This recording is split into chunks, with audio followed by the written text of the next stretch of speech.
Welcome back to the channel, fam. Your bro Jadiro here, and today we're playing some more Diablo 4 Season 14 with WUMBA Thorns. I am determined. I know I said we're going to be getting this Thorns build down. I think we're so close to at least discovering something, at least a pit 115 or something with the Spiritborn, with the WUMBA Thorns.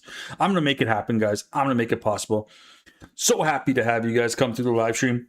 We're blasting on a Tuesday with the new patch and such, so it should be a really good time. Let's see what we can accomplish here today on the live stream. Let's see if we could finally just complete what is to be the WUMBA Thorns build, which I really hope we get down and we get down pat. So with that being said, though, guys, thank you so much for coming through. Thank you guys so much for always supporting the channel. You know what it is here. We just go in and we play. We see what we can do and what we can accomplish. So yeah, thank you guys so much for coming through and always showing support for your boys. And yeah, let's get this party started. Just gonna fix a few things here on the stream. Just make sure we got all the chats up. Perfect. All right, man, we're looking pretty good. Excited to play today.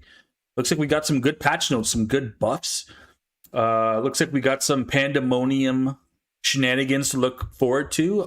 You know what, I really hope going forward this is the kind of patch notes that we get, and this is the kind of improvements that we get with regards to patch notes, and you know, how fast the turnaround is and how fast you know, we get responses based on the community's feedback. But yeah, really looking forward to what we're going to experience here today, and hopefully we can get this Thorns build online.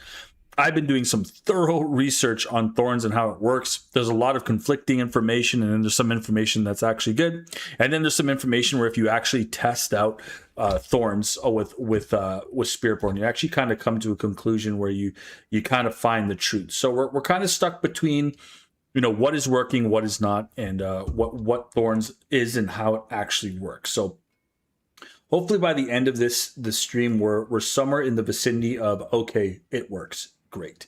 So let's keep it moving here. I want to see if I have enough Pandemonium. They said there's an update. Let's see if we have. Let's see if this changes it. It doesn't change it into a Army of Ebawaka. Do we have to update the game? It doesn't work. So I'm glad we didn't do it on the one that's. I thought there was an update. Did it not roll out today? Let's check. Let's check and see. Playing now. Check for. There is no updates, right? Was there a patch today?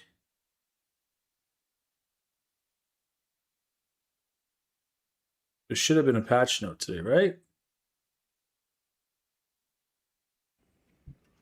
Okay, well, I'm not sure because that did not work out how I thought it was gonna work. So let's just get rid of it there. Maximum evade charges is good. Enemies marked the me. That's pretty good. Only 8 damage.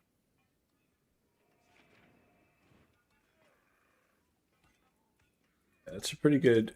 It's a pretty good helmet, but yeah, I thought we would have got a little bit more than that. I thought it's like for like. Oh, yeah. I thought it was like for like, but I guess it's not like for like. I guess that's the MO right now. Maybe it isn't like for like. I thought it was like for like when it came to the new sigils. Yeah, we've been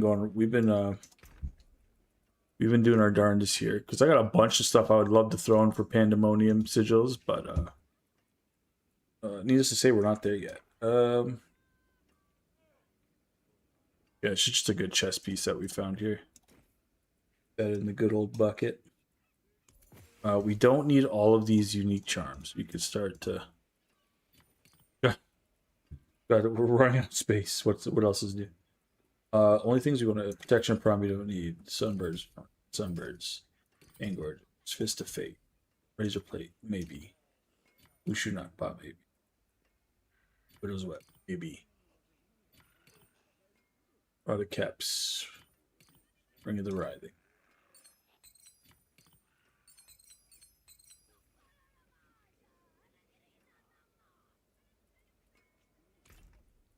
Yeah. So, many discoveries here with Thorns that we're going to go over today. Abilities. So from what I gather, we might as well be rocking loyalties because Army of Ebawaka doesn't really care. And then we want to be. I don't even think we have enough Forgotten Souls to mess about here. We could try. But I don't even think we have enough Forgotten Souls. Oh, we just have enough to somewhat salvage what's going on here. Yeah, this works. And we're gonna put razor plate on. We're gonna put this. Oh yeah, true. Let's do the helmet first because we need this more. Example. Need razor plate. The build's looking something like this. It's heavily influenced by the gems. I think this is the way. We'll find it. We'll find out soon enough. I think this is the way. This is the way. Everything but lightning resistance is great on this. Thorns would have been better. You got cooldown. I mean, we just still go for thorns. Do we really need cooldown reduction? I don't know. It's a decent helm nonetheless. I think we do need to put counterattack back on this. I think Scourge might be the. I think Scourge might be the issue here.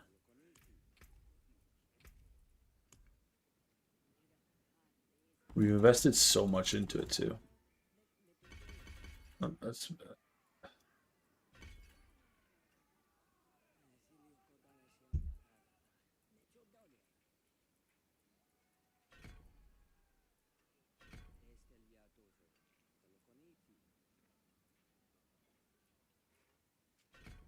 I don't know. It doesn't really matter. We're just going to take Scourge off for now. Even though I do think it's part and parcel of what's going on here. We might go back. Ooh, Whisper Tree. Each Whisper cast has a chance. Yeah, I like that. I'm okay with that. For dungeon. We went the Goblin route.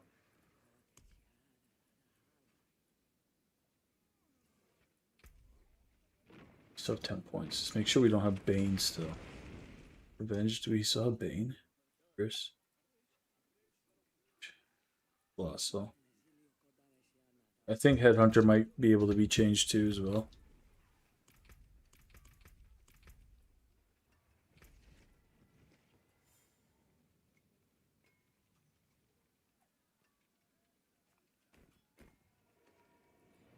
Should be around 40.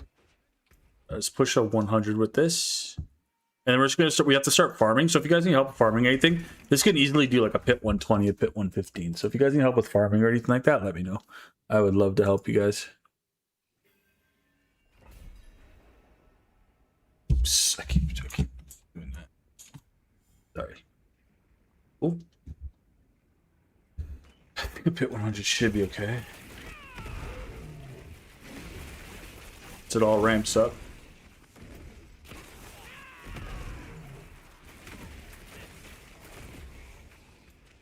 Funny because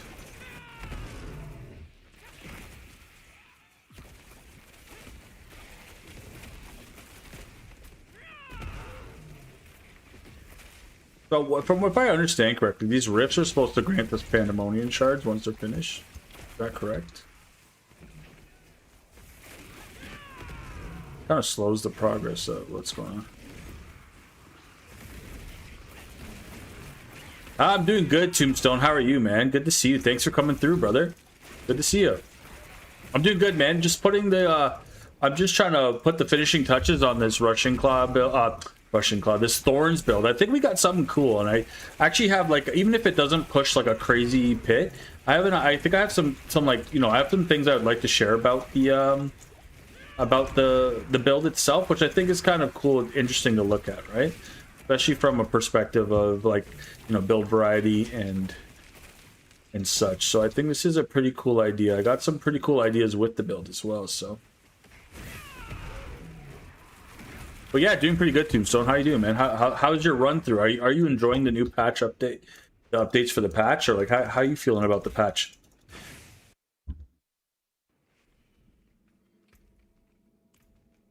Managed to get a 2GA Rodakepeleke. Oh, nice, 105. And I got one of the GAs on critical strike damage, and I got, oh.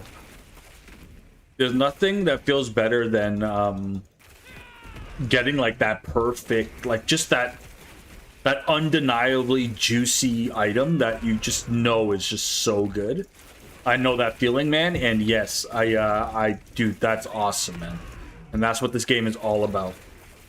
It's those dopamine hits, man. Good for you. What build are you gonna rock with it? You're gonna go like Crushing Hand or Rake or something?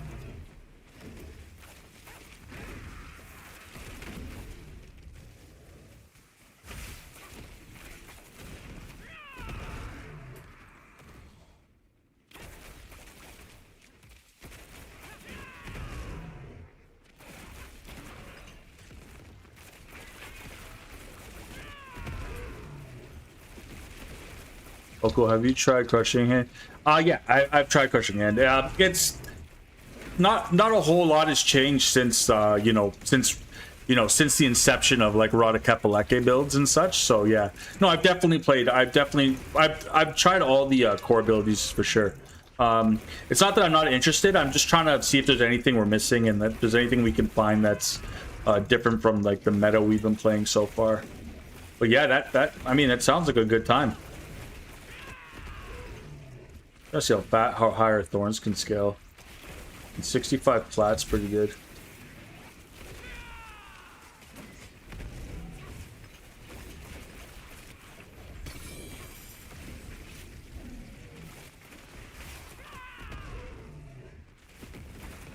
Yeah, I'm enjoying the season, not as much as season 13, but I'm having fun still. Yeah, Crushing Hand, yeah. Yeah, Crushing Hand is still fun, yeah.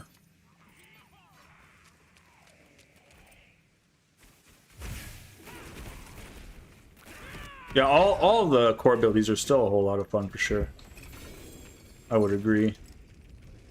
Alright, so it's doing pretty good. Yeah, I think we're...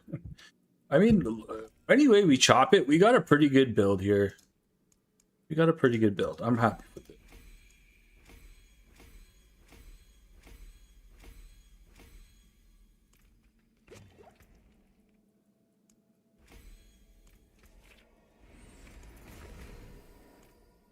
We'll see what we get, how far we get with it. I'm just trying to see how far we can get with this build, and then we can, I think I can make like a build guide for it. I think that'd be a lot of fun too. Just kind of express how I feel about Thorns, and I'm sure there's some, definitely some room for improvements, but there's always room for improvement. But I think we'll find something that we all can enjoy and play if everyone wants to switch.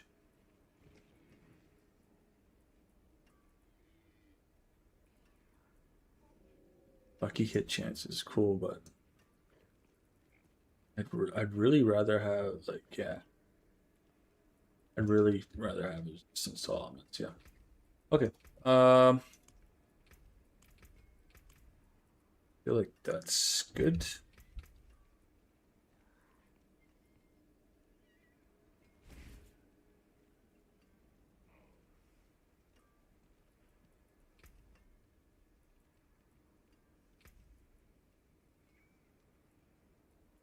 Yeah, this is the 2 slots we need open for sure.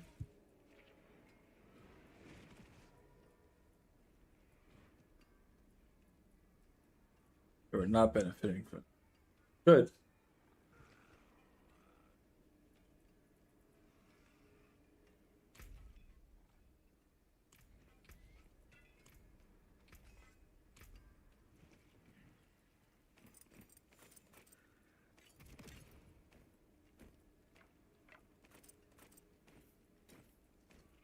Anything masterwork essentially. Yep. Everything else we can kind of chuck in the good old bag of doom. Let's see. Okay, let's run it back. Oh, Ruby Reserve. Let's get this out the way. Get our rubies out the way. I said rubies.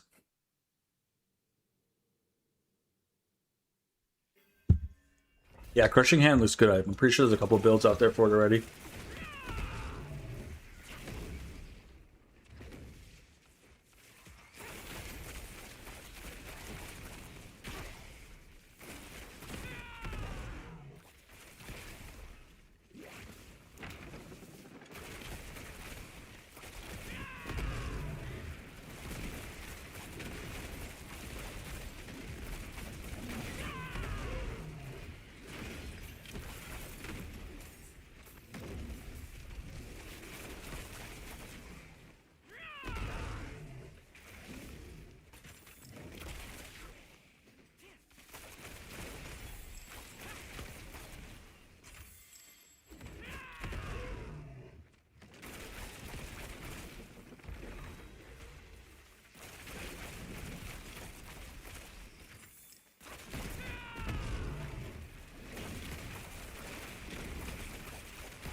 thought the patch came out today. I thought we are supposed to be getting a patch that gives us like more, like, if I understood correctly. Is it live today, or is it live, or is it season 15 that they're doing it live for? Because I just flipped something for a Pandemonium fragment, and it gave me a completely different item again. So I don't know.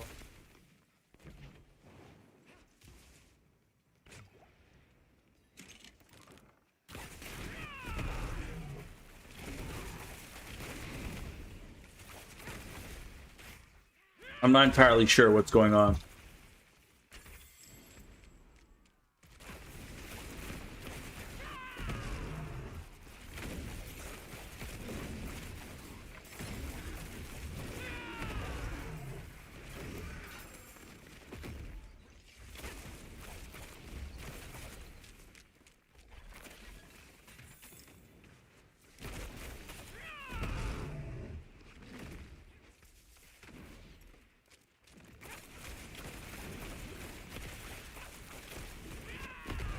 Yeah, okay, cool. I don't know, maybe my game didn't update or something like that.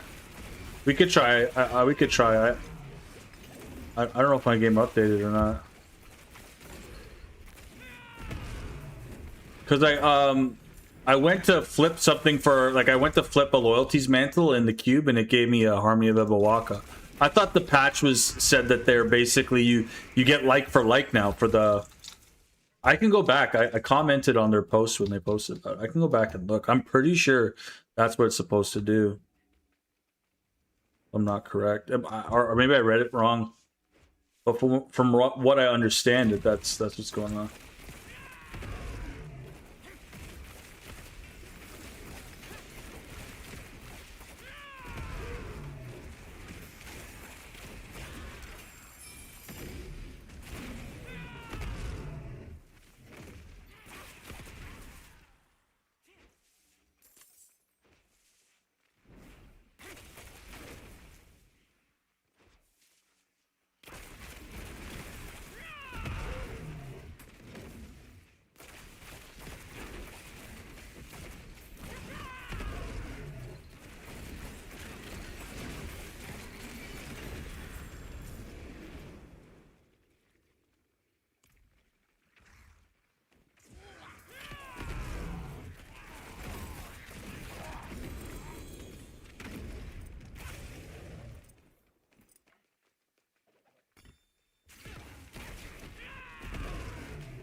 Unless anyone can correct me, if that's not the case, I'm pretty sure that was the case.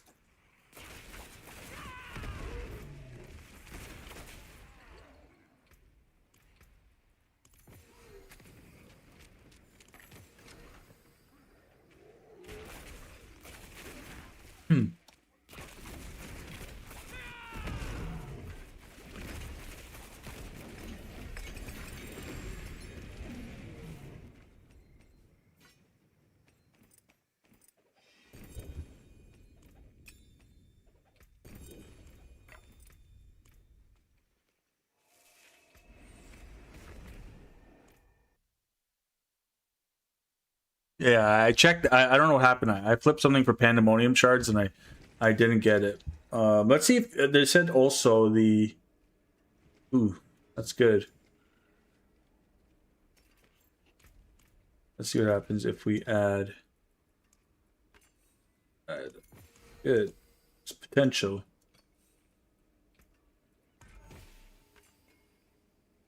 Great. Cool. Maybe that's a good keeper. Maybe make something out of that one.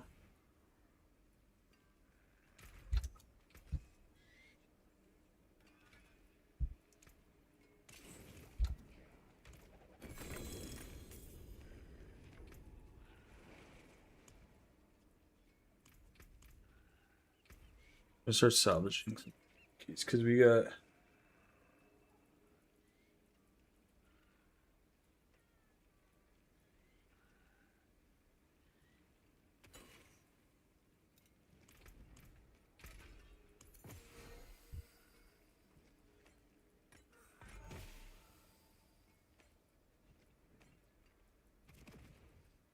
That didn't help.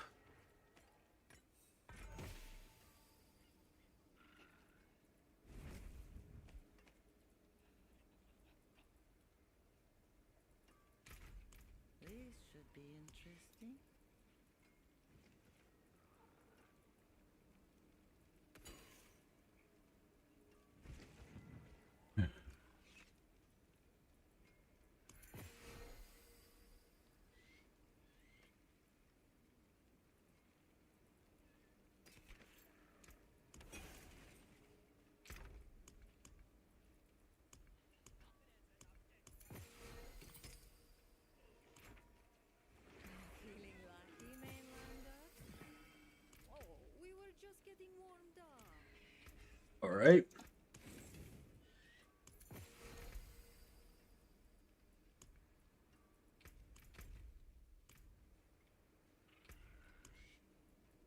There's no way to salvage this stuff. Should we do self sigils? You can't salvage escalation at redundant sigil. So many. I think it's safe to do the dungeon though. These are not scarce at all.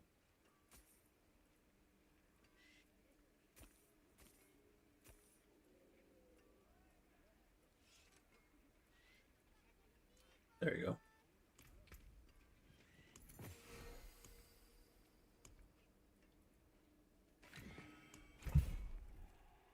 This one. Yeah, I hope it's live because I haven't. I have to go check these ruptures and all this stuff. Like, there's a whole bunch of stuff that's been included in the patch notes, but we're not. I'm not sure if they're live yet.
What else we can get here?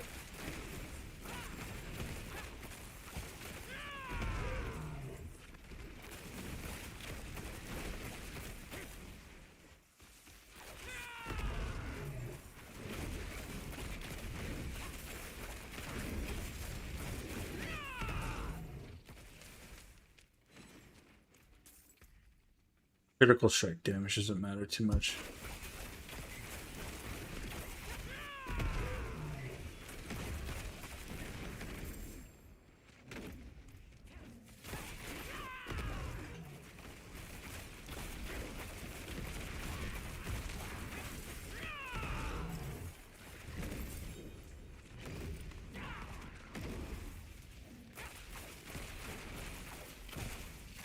Dungeons are massive.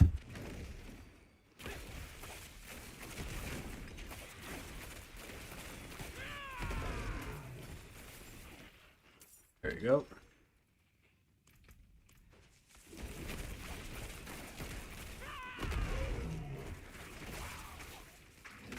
What the heck? I just dashed out of the instance. I didn't know I can do that.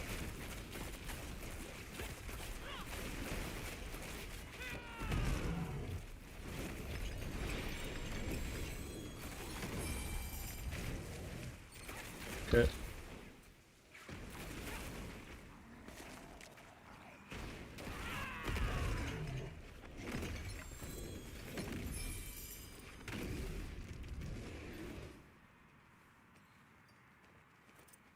Larraky's good. Let's go back to town though. Amethyst is good. We'll go with the diamond reserve, but let's go back to town. It's too bad we can't just get like that'd be so cool if we get like damage multipliers based on what we were going. We'll have to see. Ooh. Ooh, Soka.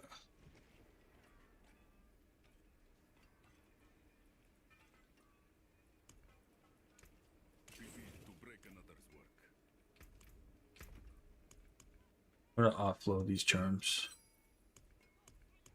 3 of them chilling here.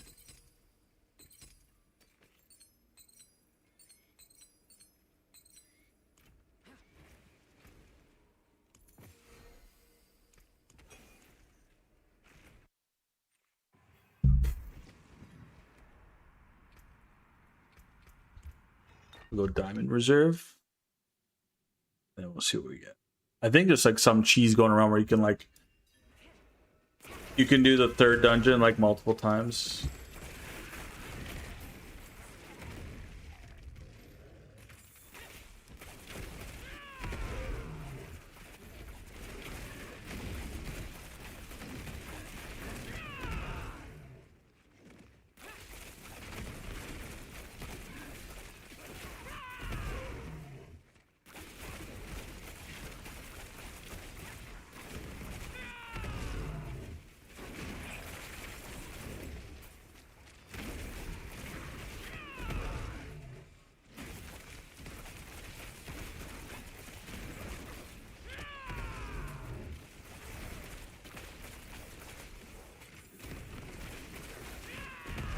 Yeah.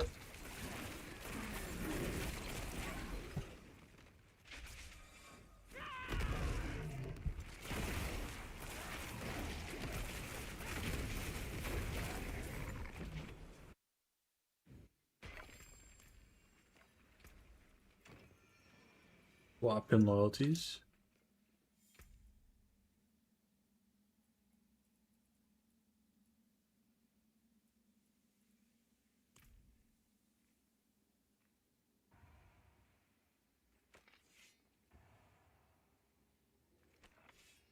Okay.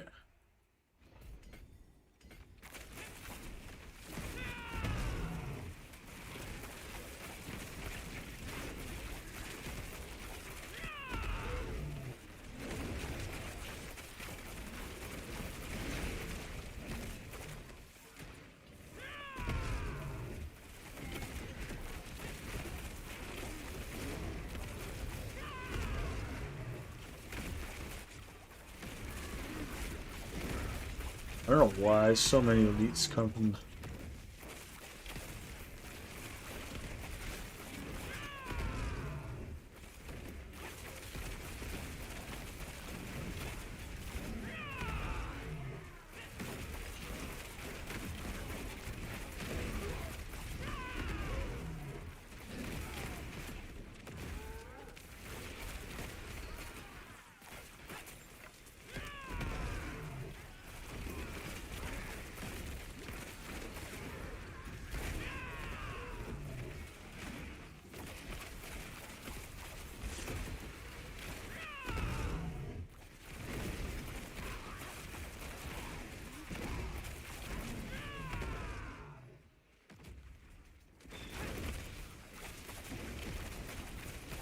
Pyroclast again.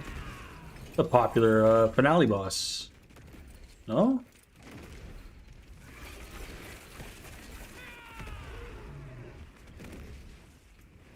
Let's see if our Forgotten Souls go up any.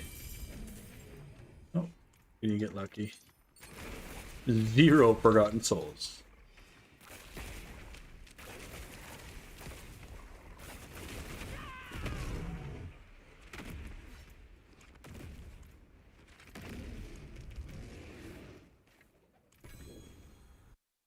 Don't need any more escalation nightmare dungeon sigils. That's the worst attempt at a Tom Holland accent.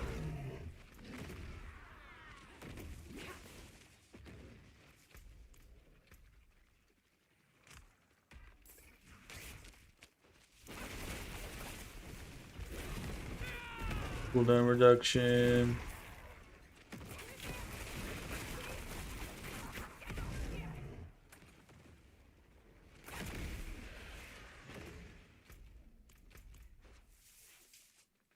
Okay.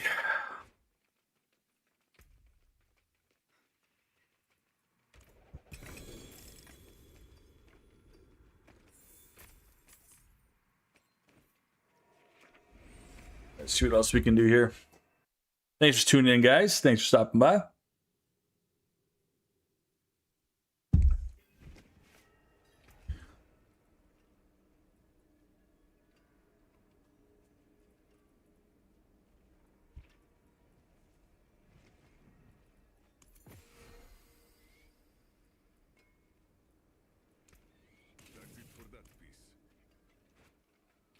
game of chance?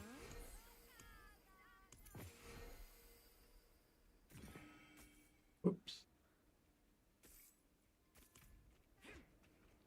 What brings you to the ancient heights?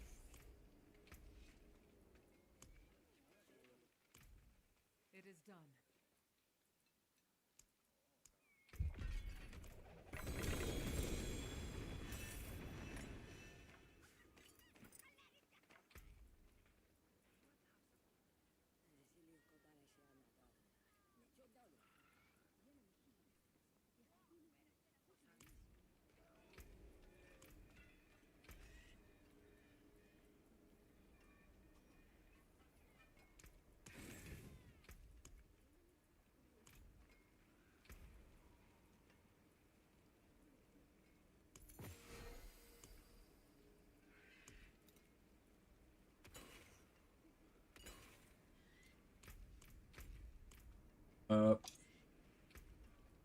Go back.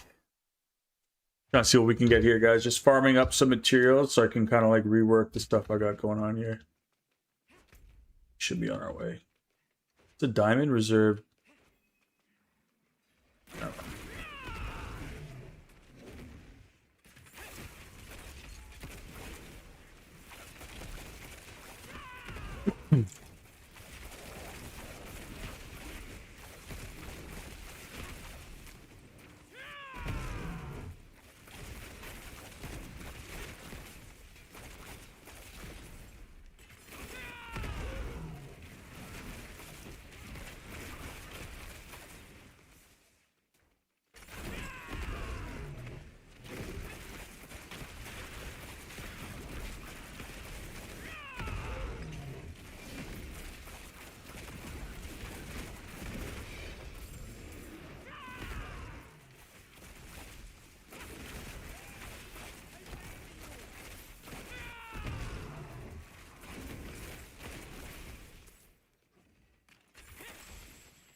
Too bad we don't use rubies, right?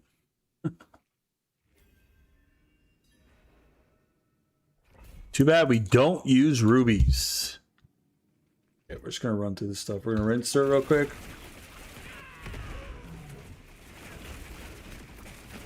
We should have enough like Forgotten Souls to do something with. So I want to make sure that we have the update up and operational, because that would suck if we don't.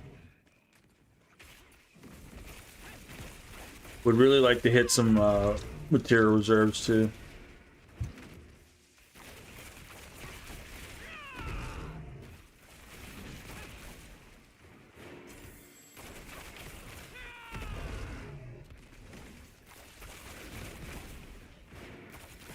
Oh, well, let's have to sit through these massive dungeons.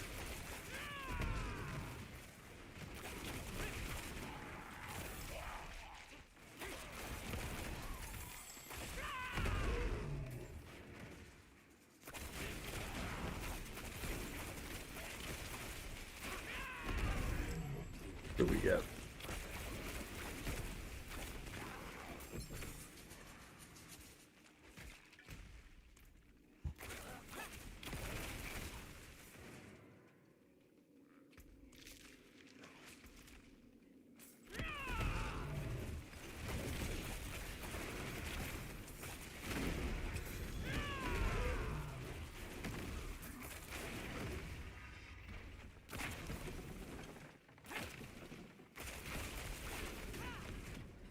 They're usually in close proximity.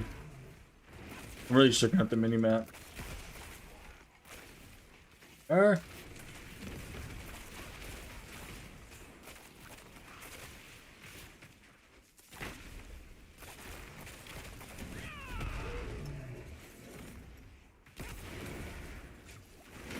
Yo, what's up? What's up? Good to see you, man. Thanks for coming back. Yo, just put in some final touches on this Thorns build. It's not quite up right now. I'm gonna go through a couple other steps before we get there, but it will get there. But yeah, good to see you, man. Thanks for coming back, dude. How you been, man? How's your night going?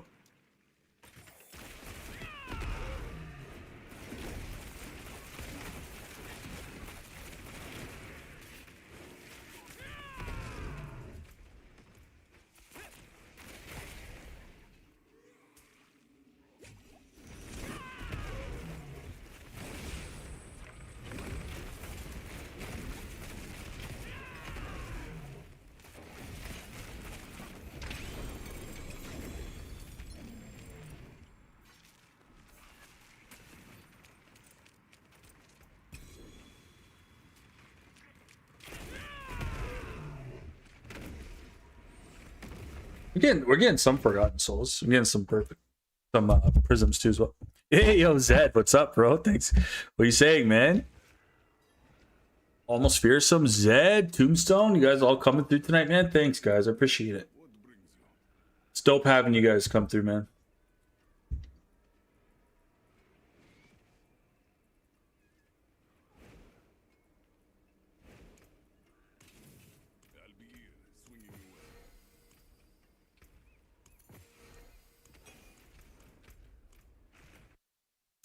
Just putting some final touches on the good old Thorns build here. I think I have some really good takeaways. I can push a 120 with it, like under like extreme circumstances. But I have some pretty good superior offering.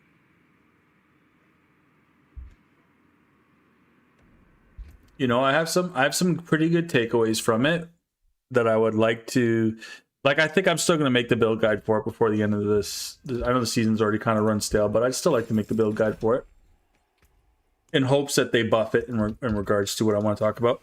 I think it could be really fun.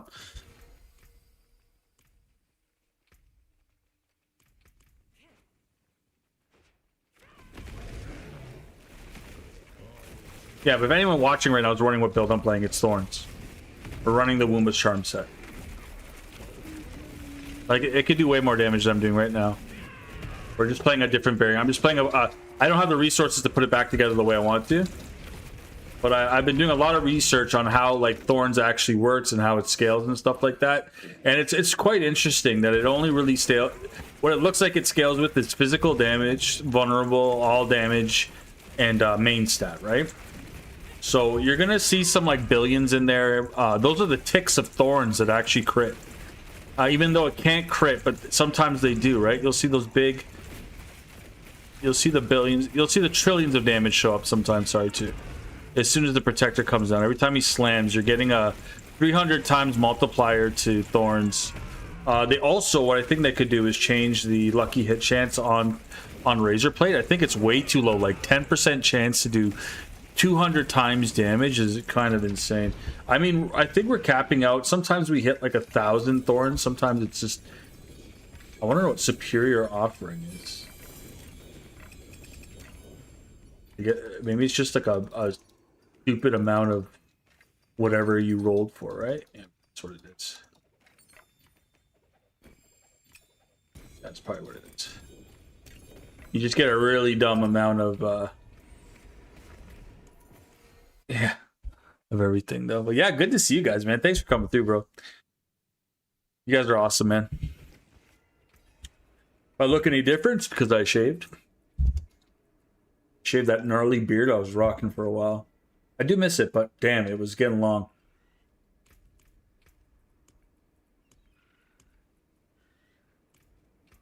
Starting to look like a real barbarian. Oh man, look at that. Not a single one is amazes me. Should be like a 1 in 3. You get a 6 slot. Who's using a 5-slot charm, please? Who's using a 5-slot charm? Nobody. 13 million each, which is good. Go back, collect the rest. See if we can just kind of... We'll run a couple more Escalation Nightmare Dungeon sigils, and then we'll get more into the thick of this build. Problem with Spiritborn right now is we're way too squishy, right? So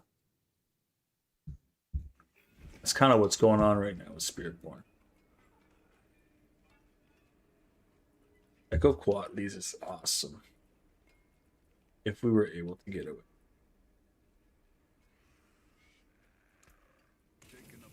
Like if I had a... I was just thinking, if I had a... Or just even a protein heart, that was pretty good.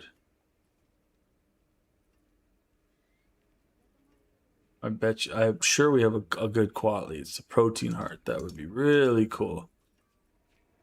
There you go. All damage, armor, 1 to all skills. We can reroll. We can't. Can we reroll armor for vulnerable on it? That's a really good. Echo of Quatley. I would really like Protein Heart, though. I don't know if we could... I just want to see what we have the chance of rolling on it, though. Oh, we do have Vulnerable. Oh, that'd be great. That's a long stretch, though. We could try. Let's go Armor. We can get Vulnerable, that'd be sweet. We'll have to go with whatever we get when we get down to a certain point of money.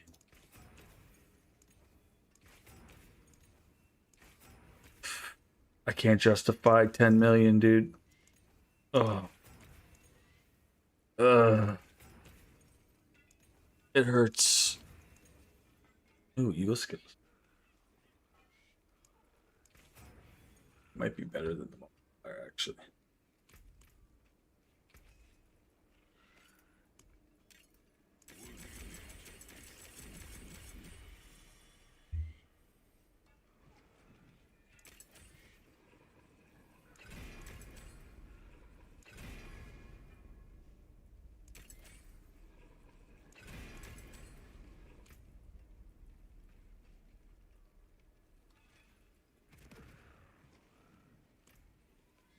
Maybe we can keep this in our back pocket for now.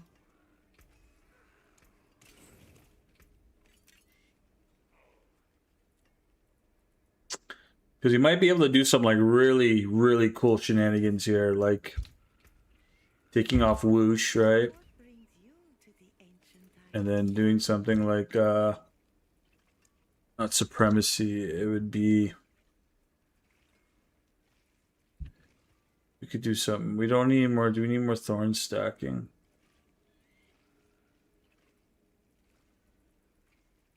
Oh yeah, right. We use this. We'd use protein. Be a lot of max health though.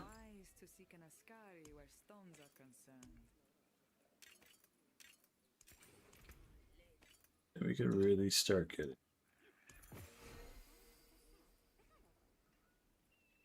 We could like kind of...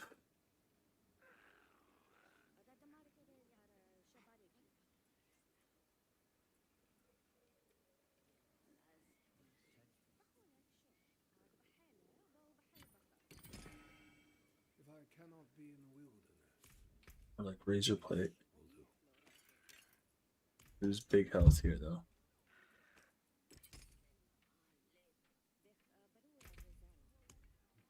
We get big skill point.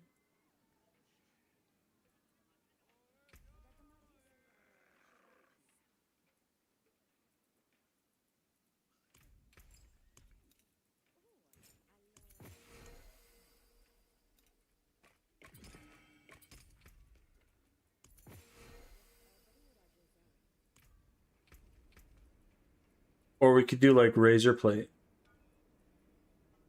And then... No, we lose all the thorns though. We need the thorns. It's funny you can't make Heshi Kasangi a charm, which is kind of weird. You can make everything else. We have so many charges, but Heshi Kasangi, we can't do that. Yeah, this might be it. It's a little bit less than we want though. This is just way more stronger. I really want to know if we can roll a mythic.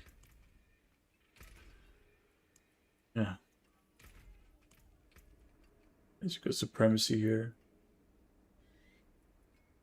The cost of a big damage multiplier. Let's see. I just like having the protein heart such a good protein heart's just such a good item to have.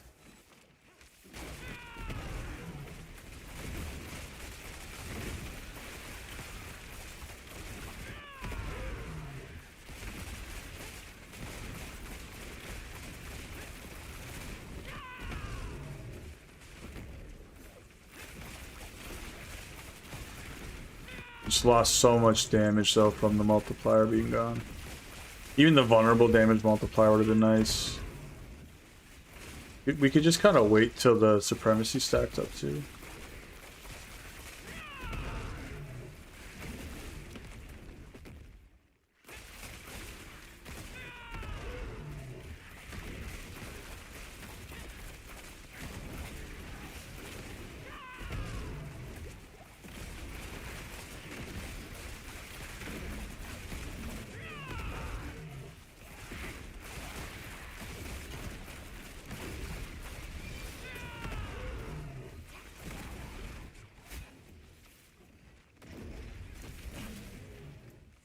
Definitely better.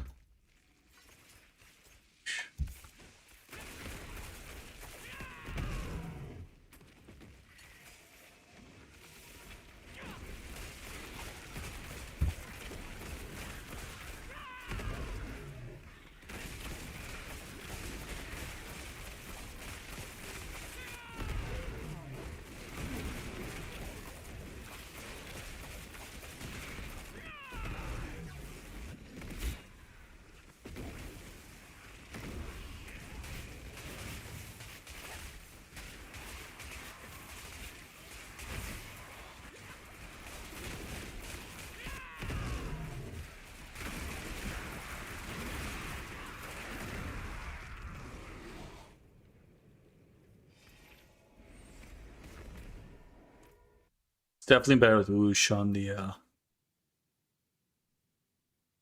we need supremacy though too.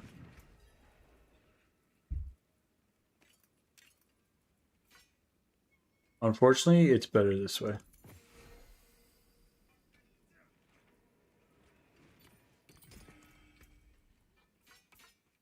It was a good thought. That's all it will. It's just too good. You want the max.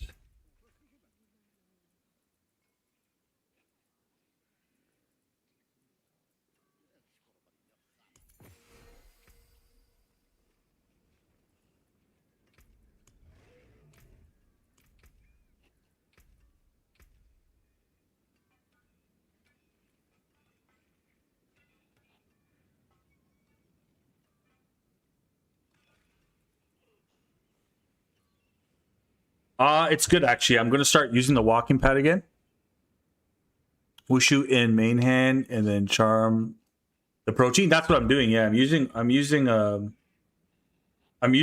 in the main hand and then protein as the charm. But what I was trying to do is free this up for a larger supremacy multiplier. But I'll also show you guys what I was cooking up too.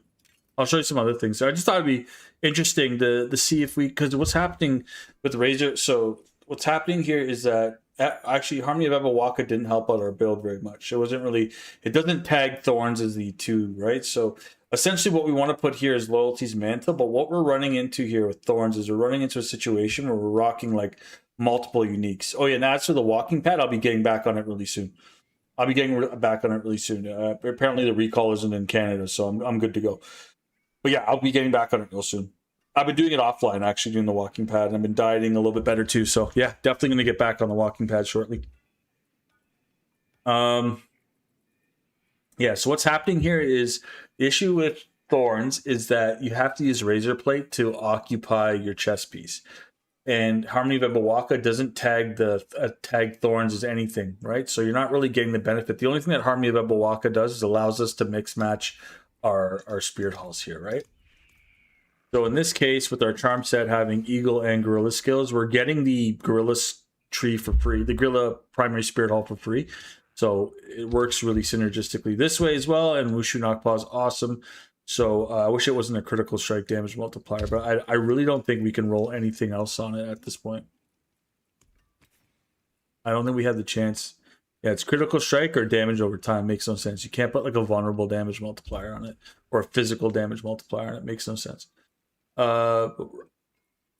Yeah, so we're kind of stuck. We need at least 2 pieces that we can put 2 different damage reduction on. But we're running into a spot here where we're really starting to get crammed on mythics and uniques and such. But I would really love to slap Loyalty's Mantle on here, just to give us a 40x multiplier rather than a 20. Just give us some sort of damage reduction. That'd be great. Could you also use loyalties to get 100% bonus? Yeah, you could, right? You could. You wouldn't get. You'd have to get on the Eagle. You could. I could go double. Right. I could go double this. Right, with Wushu Knockpaw and stuff like that. But I don't think my charm sets. We have to go to training ground. I could try, but we also lose a lot of skill points. Yeah, I could try. I'll see if my charm set can sustain. Only having the Gorilla, because I think I do have another charm that gives me Gorilla instead of Eagle. I think that's the kind of the swap around that I'm doing here. Yeah, this gives me Gorilla instead of Eagle, right? And then we lose big points, and then I kind of have to. There we go. So we could technically have it, and you can put loyalties, right? And then loyalties will scale our Thorns damage up into like a lot. I think it's like 1,000 plus once all said and done. I think we got about 1,000 plus once it's all said and done. Believe me, guys, I've been looking up everything I can on forums, everything on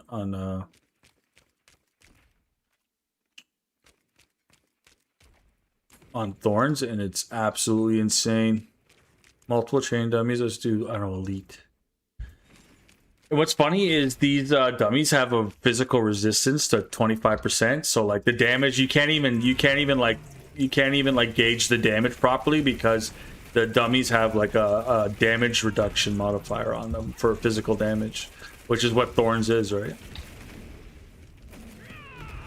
So with Loyalty's Mantle, we're doing about. Loyalty's Mantle, we're doing, yeah, you're getting up to 1,260% Thorns. Right?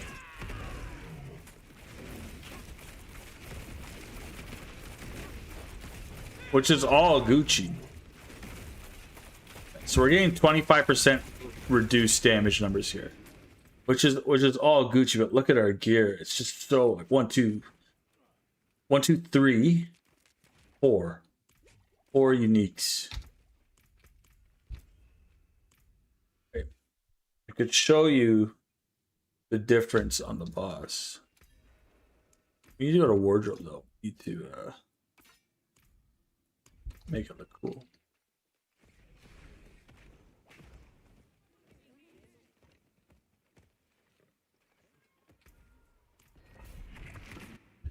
So like, yeah, you can run it back with Loyalty's Mantle, but it's you're losing so much damage reduction. It's not even funny. Once you start pushing into like a pit 110, pit 120, it just really starts to hurt. You can see that we're getting some pretty good Thorns. Attacking with the Gorilla skill deals that much Thorns damage. So we're heavily relying on. What's happening though is we're also getting resolved in 100% armor, which is pretty good. And so our armor is just skyrocketing.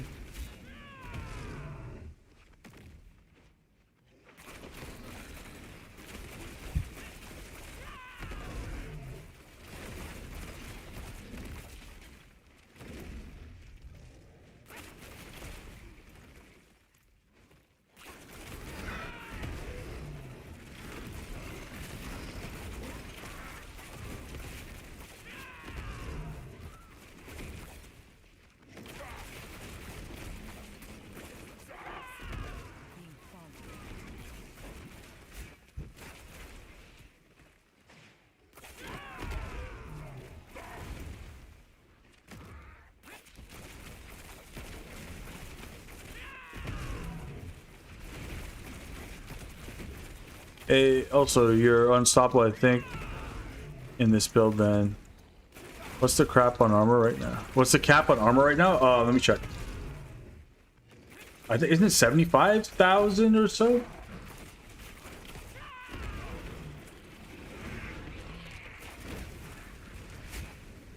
Pretty sure it's like 75,000.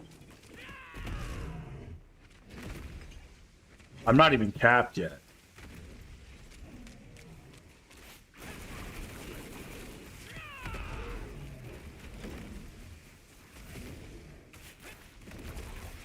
For armor, I'm at 80% damage reduction though. It's pretty good. I think 75 is all you realistically need. I don't know if you need 100%. I don't think you can scale it to 100%. I think it's capped at 80, isn't it? I have to look it up. I have to look it up. I don't know off the top of my head.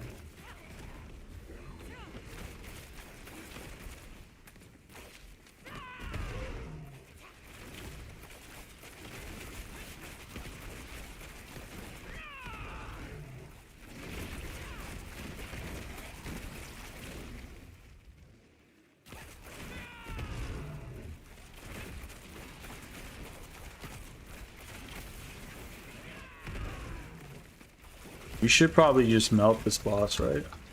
Especially if I start just evading around. Yeah, we just melt it.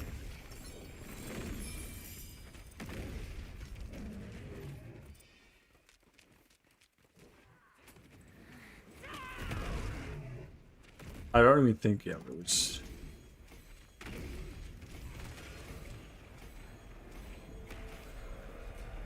No, even that could still murk us, right? So... that's the reality of the build, everybody.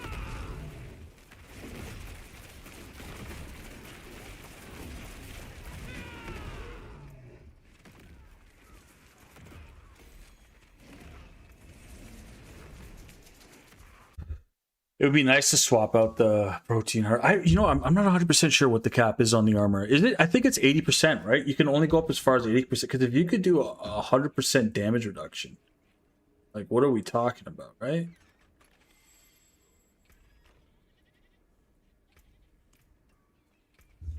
So there's a lot of things we can do to make this build kind of crazy, but I think loyalty's meant to giving us.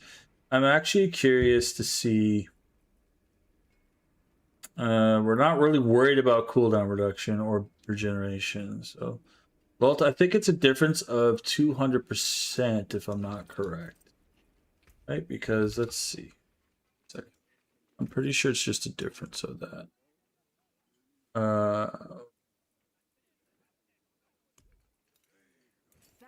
of gems in a handful of dust. I think it's just a difference.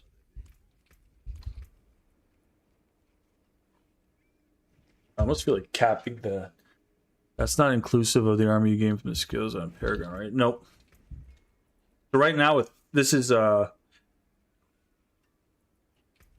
Let's see what we have for Paragon. I don't even think I have armor. See, this is stupid because non-physical doesn't matter. Only physical damage. That's why we're going convergence, because we're getting a combined damage multiplier based on everything. So again, 60 damage multiplier. This is the only node I think that we could crank the damage a little more, is losing Prodigy's Tempo, but then our cooldown is not. Even with Loyalty's Mantle, like we'd have to put cooldown reduction on everything, which might be the move, right? We just put cooldown reduction on everything what we can.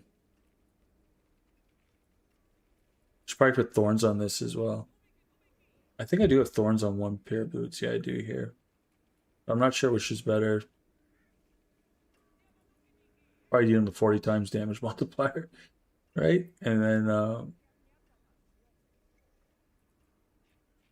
then yeah, like we can crank it up to a 115. I just want to see what it goes up to. 120, we were kind of struggling. 120, it's like we have to have like a pretty solid run for it to actually work, which is kind of funny in my opinion. But I think I'm on the final, like I'm okay with what will come with thorns, or come of thorns, I should say. But I think like we're getting into a territory here where you know, we're over saturated with uniques.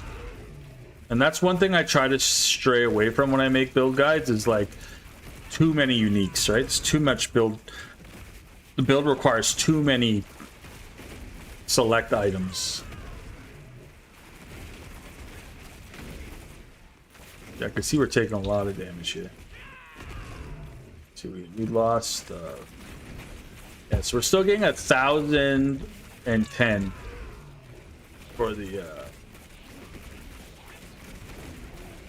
Sorry, 1,100 for Thorns damage, but you can see it's.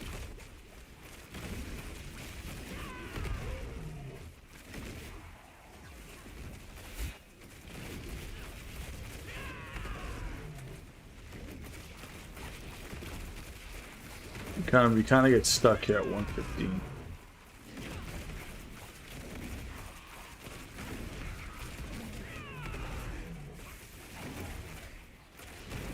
Okay, now I'm gonna show you guys.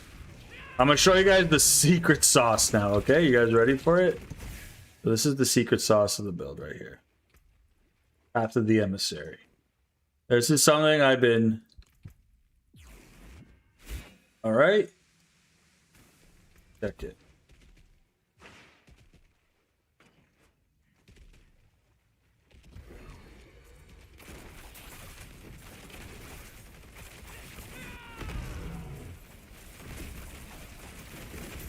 And I'll tell you what I'm not putting this out there yet because this is my theory on what's happening here, right?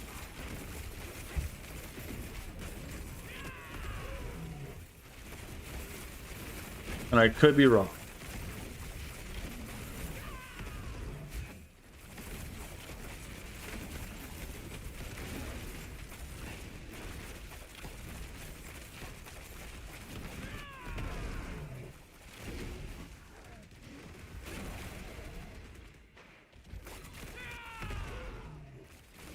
So many shrines in here though, it's hard to kind of.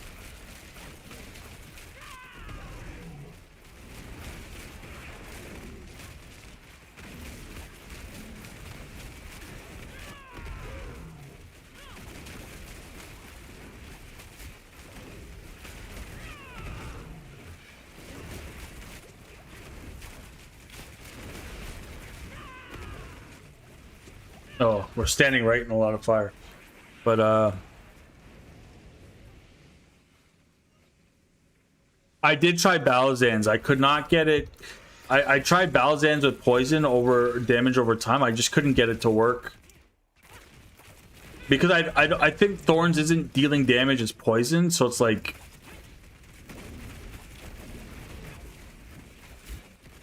What I think what's happening with Thorns is you need activations to proc Thorns, right? So what I've been testing is like I'm getting a massive amount of concussive or crushing hand procs with this version of crushing hand, which is procking the Thorns on every crushing hand, right? So that's what's up with Thorns, is that you only get the Thorns activations from being hit.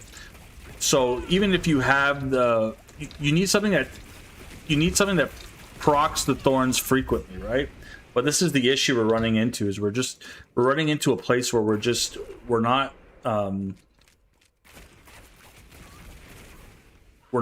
we can't survive long enough. Right? So I also went this route too, which was a pretty interesting route. I think it still considers the Spirit Storms as poison.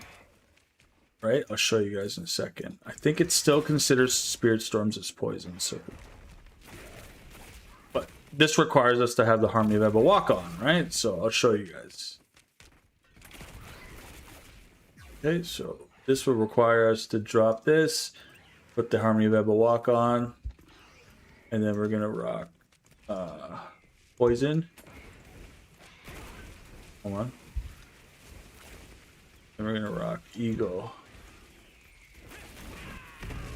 So I think these Spirit Storms are pretty good, and I think it still considers the damage dot damage or poison, right? So they actually do quite a bit of damage, these little Spirit Storms, which is what I'm thinking I might invest, you know, into.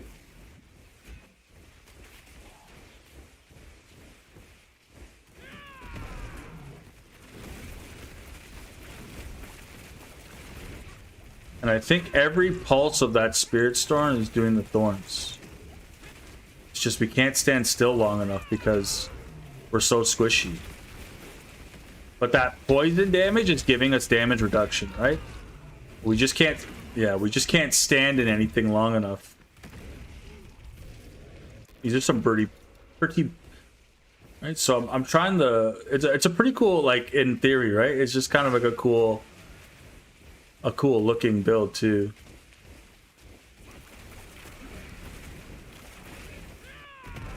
I'm kind of on the fence about what to do here, right? Because Harmony of Abawaka does not help our thorns, it just helps our overall damage.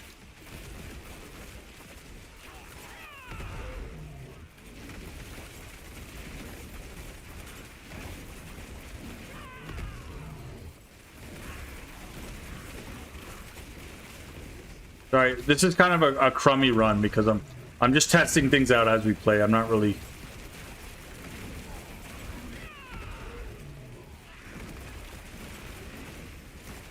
Do you prefer this build? I mean, the Swarm build is hands down the best build that the Spiritborn has. Like the damage scaling on the meta Spiritborn, the Pestilent Swarm build. I like my WUMBA Swarm build just because it's a little different from the meta, where I'm using you know, the Protector as opposed to the Devourer. So I enjoy that build. I kind of enjoy the off meta, right? Like everyone's running the Pestilent Swarm build. You know, it's been around for like 3 seasons now. So like I think it is. If I prefer, I definitely prefer that it works and that it's cohesive, right? I prefer that it you know, when you're playing the Spiritborn, you know, if you don't have like you know, if you don't have a macro mouse, you're basically playing a piano, you know. Where, you know, if you're trying to make the build, you know, you're trying to play the build appropriately, right? Like it's kind of hard to, you have to almost push every button with the Spiritborn. It is what it is, right? Whereas the Pestilent Swarm build, kind of, you don't have to. You literally just have to do Rushing Claw and make sure that you're proccing the Devourer every so often. So that's a fun build and it's really strong. So yes, preferably it's fun because it's a lot more convenient than anything else. So there's this variant of the build, right, where Harmony of Abawaka is only so we can mix match our Spirit Halls, right? But like this is doing pretty good. I mean, we could even switch this out for, you know, Potent Sting too, right? So I'm finding, I don't know what it is about the poison variant, but the poison variant is it's proccing thorns more frequently than anything, right?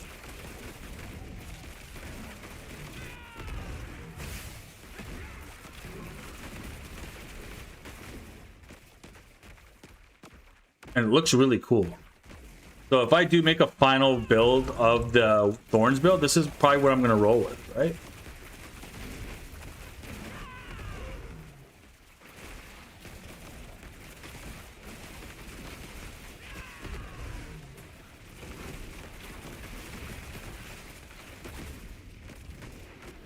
And what's funny is Whoosh is still hitting this because we get a 250, we get the Gorilla Hall for free. So Whoosh is still hitting it even though it's not on our bar, right? So there's a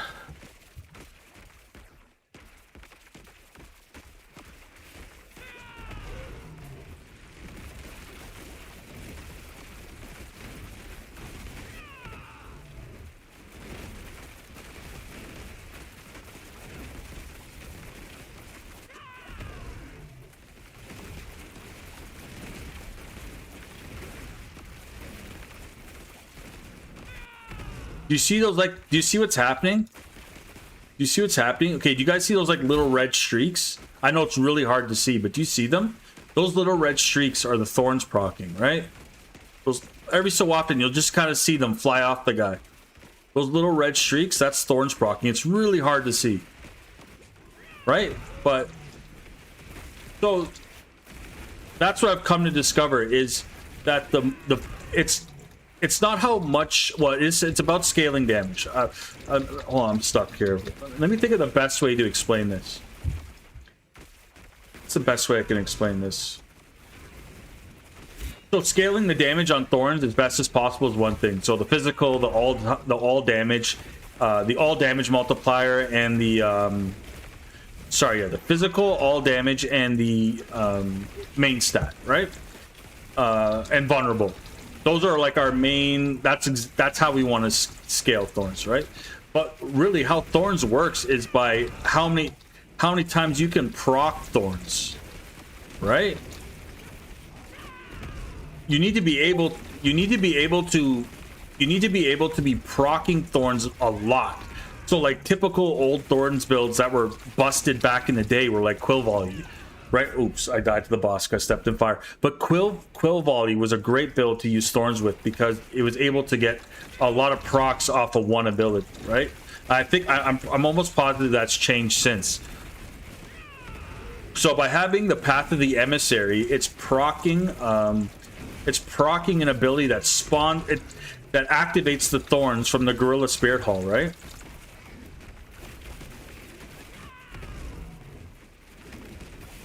I would like to try another run with a different version of the build.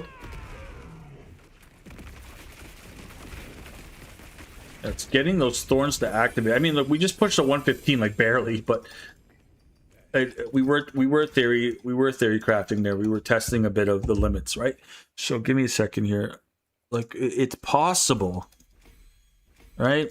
Thorns is possible. It's just really saturated with uniques, right? We're kind of like in this realm where like unique, it's very unique heavy, right? And that's what I'm trying to stay away from here, is a very unique heavy so yeah. But there's a couple of variants I want to try, but I think the Path of the Emissary is the secret sauce here. I think that's how we bridge the gap between, okay, cool, so like, we're not just solely reliant on WUMBA coming down and doing the protector and then, us murking enemies that way, right? And I hope by season 15 I got the loot filters ready for you guys. I know there's tons of places you can get it, but sometimes you want a trusted source. Harmony of Ebawaka helps us mix match while retaining the gorilla, right? So Wushu in this case does work still. However, we can drop this for that, right? And this is where things get a little tricky. How do we lose so much max life? Oh, it's the harmony? No. Is it the path? Oh yeah, path. We lose a big chunk of health here for path. Because I can't seem to get max life on it. I've spent so much money trying to get max life on it. And I got maximum of A charges at 3 million. Oh, what do you know? First try, perfect. Okay, cool. Unsocket this. Alright guys, we'll go back to Whoosh. I know Whoosh is the feasible. It's just I'm trying to stay away from.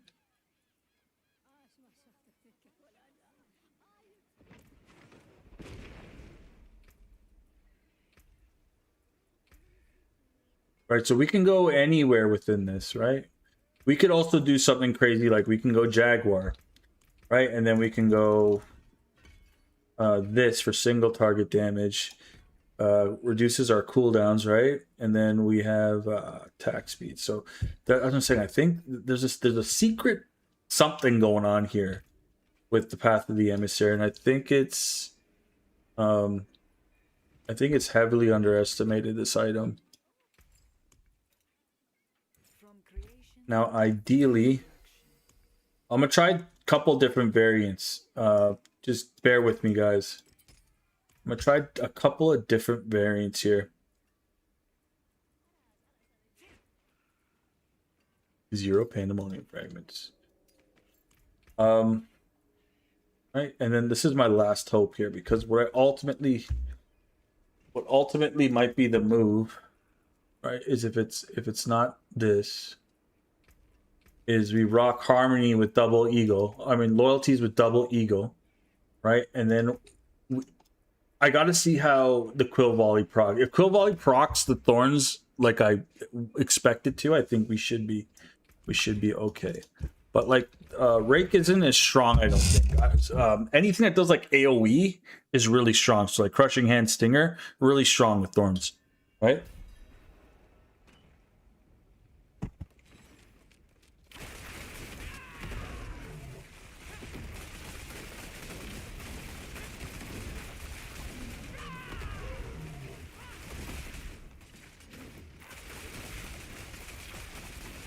The only thing with Rake is I'm pretty sure it double dips with the attack, right?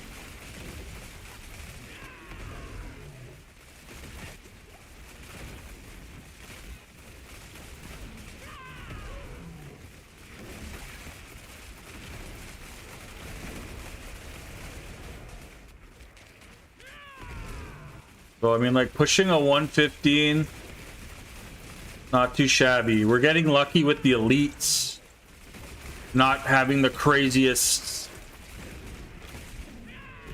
right?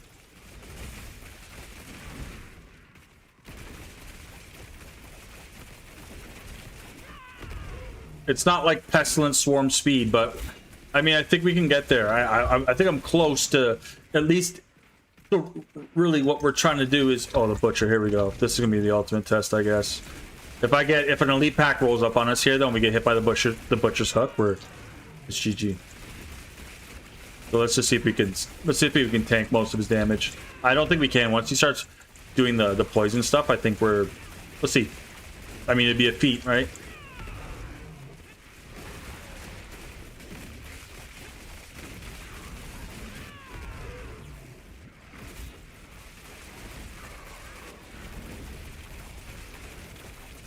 Yeah, then we get stuck on the wall, man. The Russian Claw, they need to fix that.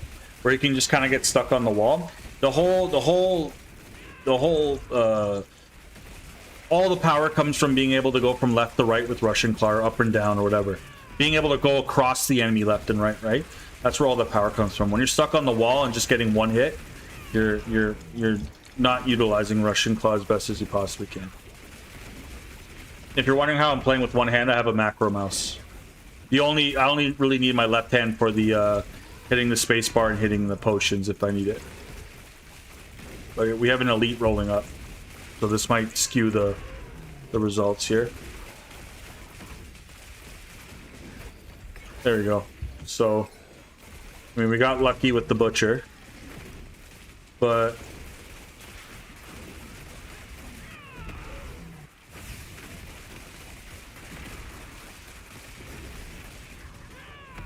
I know people. I think people heavily underestimate the Jaguar Spirit Hall as well. The primary, even me sometimes. But that primary, it gives you a damage multiplier that doubles itself every time you get a stack, right? And it's only when you stop attacking that you lose the stack. So everyone thinks that you have to keep attacking 15 times to retain it. The stack sits at 5. It doesn't reset until you stop attacking. So people heavily sleep on this, and what it does is it does damage accumulative of all the damage you've dealt. So it's pretty wild.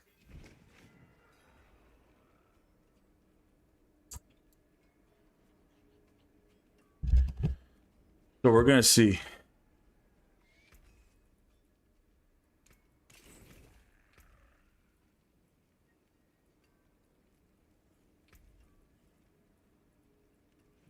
The next test I want to do now is loyalties. Right. And socket.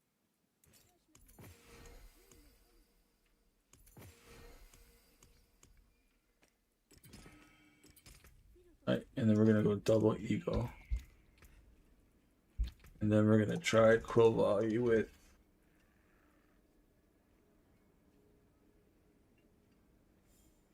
I guess.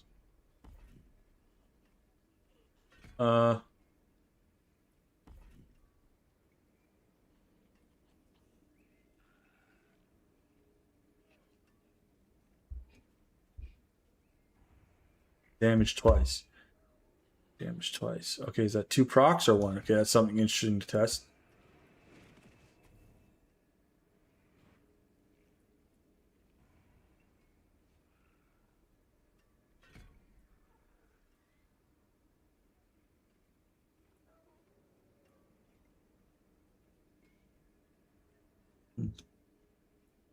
We're not worried about the damage it does. We're more concerned about the utility it offers, right?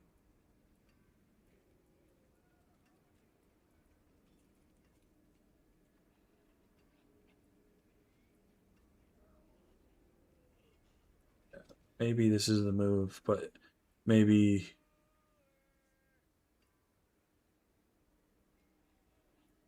I don't know if this is gonna be as strong. Well, we get the 40x multiplier here, so that might be helpful too.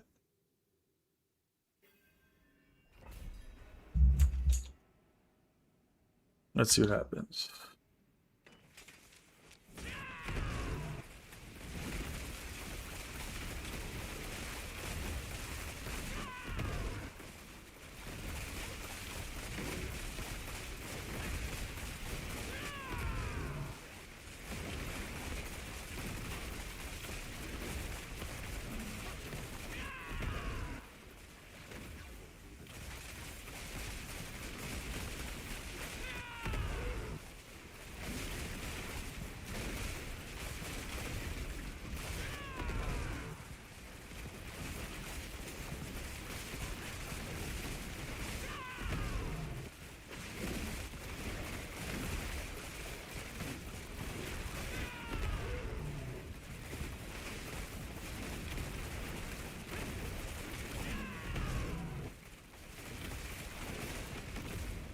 I don't think the fire is really helping.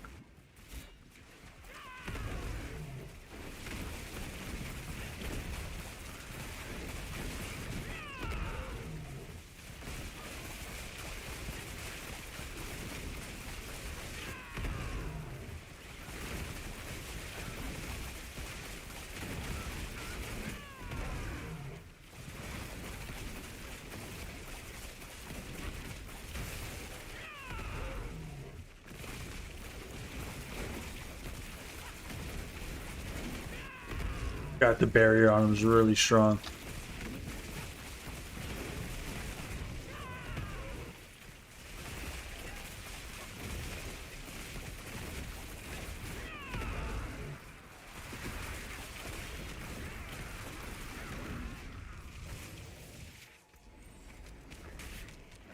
Okay. I don't know. I don't know if I'm impressed with that. We'll keep going here.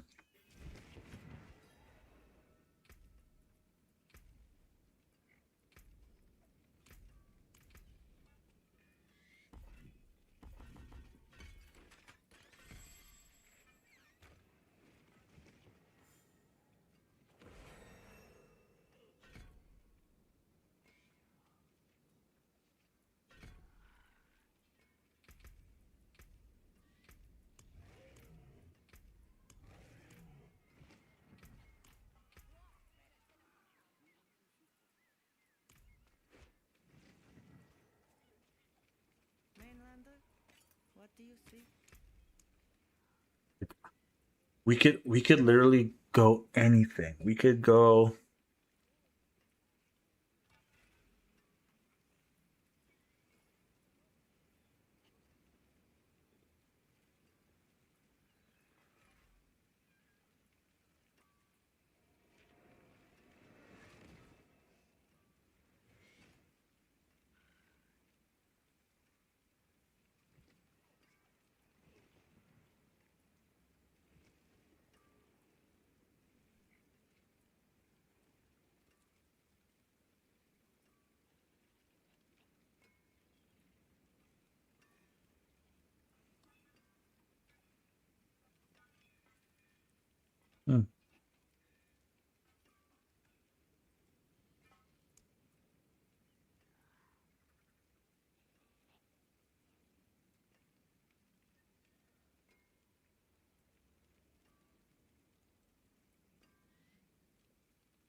Definitely not.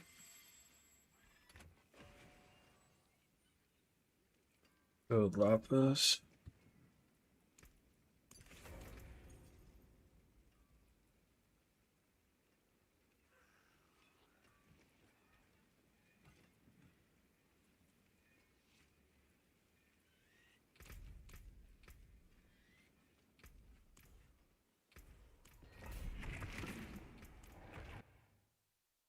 Maybe.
Love your build, bro. Keep it up. Yeah, I'm doing my best, man. Appreciate you. Thank you, Ace. Yeah, I'm trying to get this Thorns build out by like this week, so you guys have another like. Yeah, it's not crazy. I'm gonna see how it does on the single target damage on the bosses, but it needs a little work in terms of survivability. But I think I know what I might do, since we're so heavily loaded in the damage department. What do we do? We do Vehement Sprawlers, like. We do? We go Vehement Brawler on here? We just give ourselves another huge multiplier? How we do? Just 81 times damage.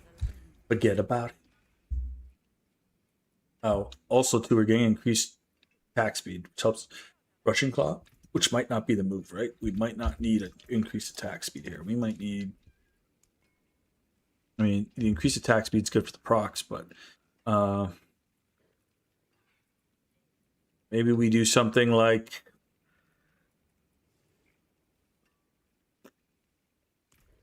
this. All right. And we'll see. Or maybe we do...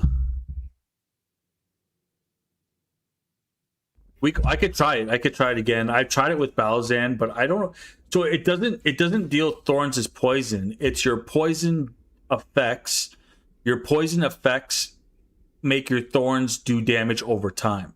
So they're actually not doing poison damage. I've tried. It doesn't scale with poison damage, unfortunately. I tried it with the Baldan set, everything. It doesn't scale the way I thought it would.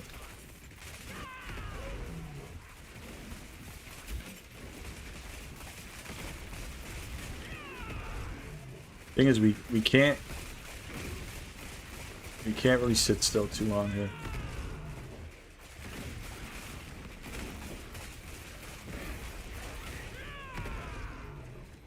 It's a unique build, so why not? Yeah, you're right. I'm trying to minimize the amount of uniques. Simply, it's just a principle. I know I have to get over my principle, but my principle is always like I want it to be accessible, right? I truly believe there's a vast player base out there of players that you know, not everyone's gonna be able to rock the best gear and all that stuff. So I try to make it as accessible as possible. But like, let's be honest here, we're 4 uniques deep without Wushu Nakpa. Like, who am I kidding, right? But I understand. I mean, 4 is like 3 is usually like my max, right? 4 is like, okay, now we're having fun. I don't even want to fight that elite, to be honest. We're just too squishy.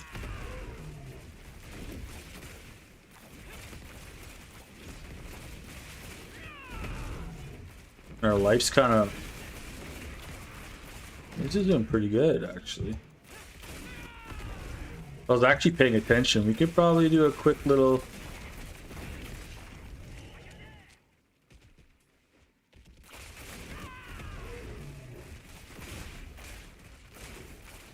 Actually doing pretty good.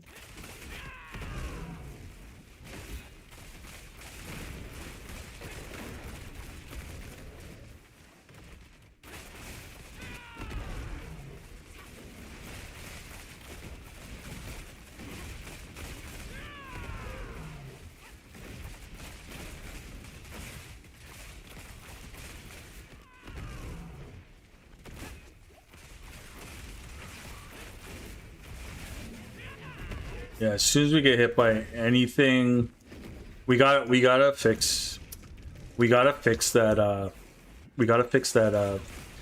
We need more damage reduction somewhere.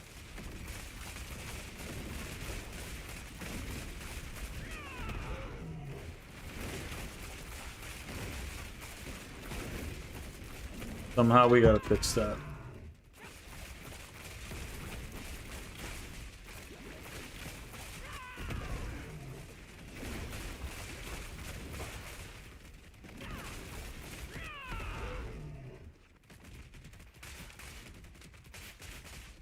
You see how the Crushing Hand spawns thorns?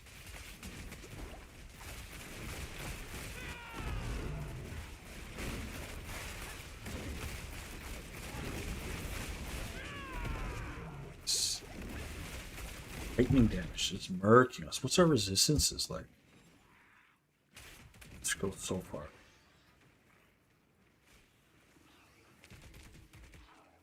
Lightning fire is good.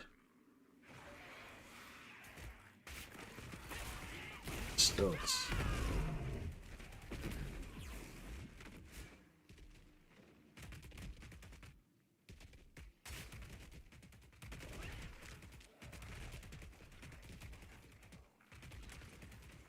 it still spawns thorns. I think Crushing Hand is one of the only things that does it.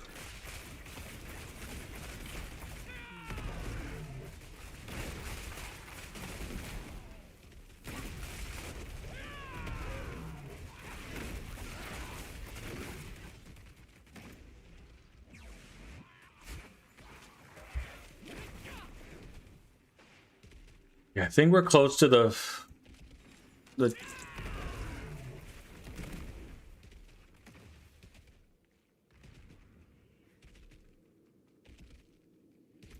just had an idea. Maybe we just go quietly.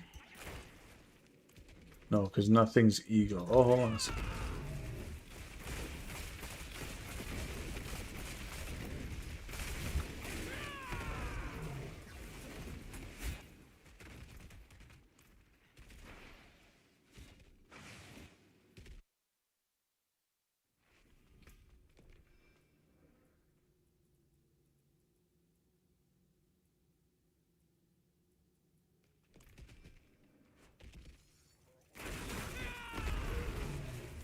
Max attacks me with Fists of Fate. Yeah, maybe.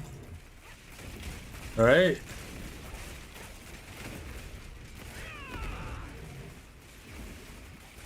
No worries, man. If I inspire ideas, that's the whole beauty.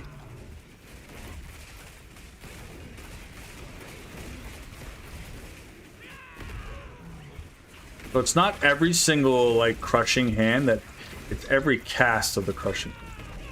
Ooh. So even though it's spawning multiple, yeah, we need to figure out the damage reduction ASAP. We need to figure out the damage reduction ASAP. Oh, I just cracked my chest. But I had an idea just there. But you know, let's go. We're going all the way at this point. Right? Going all the way at this point. Supremacy. I don't think we have enough Forgotten Souls. I think we're out now. Yeah, we go. Do Supremacy here. Then we just kind of have to deal with it. Find your way. Can I flip? Oh, there we go. Cool. 520, I'll take it.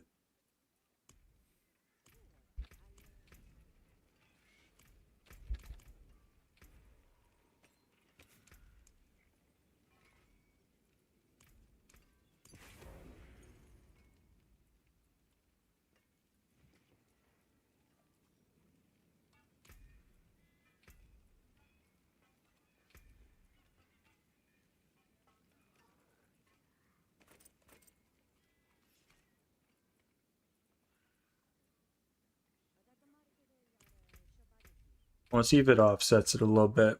I just want to see. There's like 600 and something now with... It's 600 and something, right? With the loyalties on. So let's just see if it... Yeah, it looks like only the first cast is proccing thorns. Like, you see, like, multiple are happening. You see that? It looks like only the first cast is... I'm not seeing those... It's hard to tell. I have to go to the training grounds. Because here I'm just gonna get slapped. My biggest concern right now is the damage reduction, man. It's not enough. I mean, we're still getting 1,000 thorns without loyalties mantle on. We're only getting 1,200. Wait a second. So maybe this is it. It's fully loaded.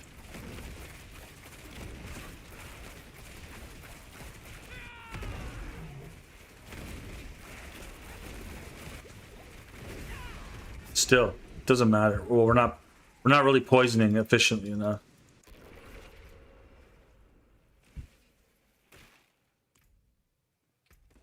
Maybe it is worth the army level walk. So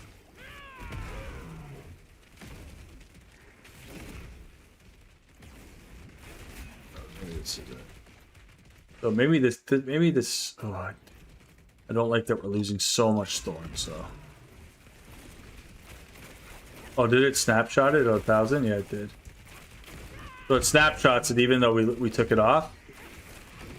I don't like snapshot stuff, guys. Sorry. Oh no, is that from the protected? Or yeah, that's right. No, it didn't. Oh yeah. Okay, yeah. It didn't snapshot. Okay. Okay, hold on.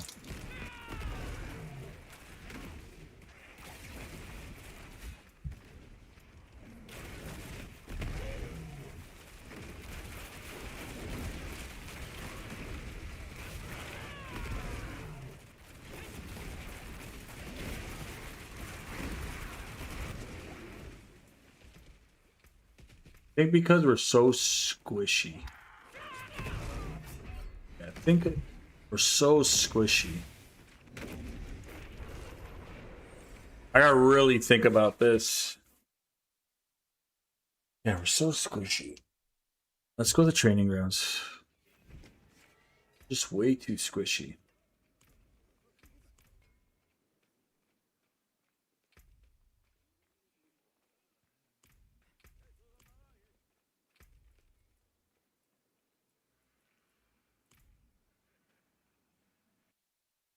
Is it whoosh that we don't need?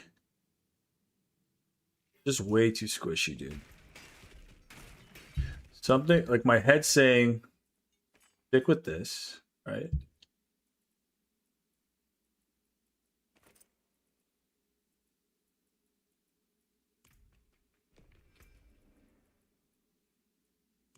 Maybe try out the one you were saying before there. Saying try out. You're saying try out Tor Week. Maybe just the damage over time. Does it matter? Right, and that way we can go this.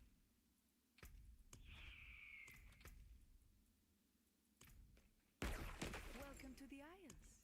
What do you bring?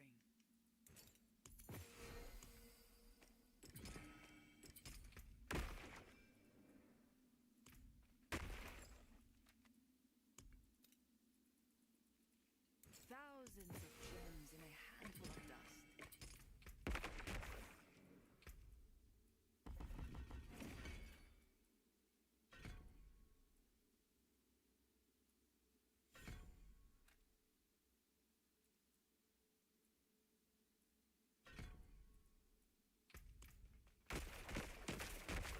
See the thorns?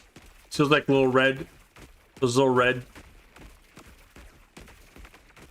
Got a little red streak there. So every activation, right? Now.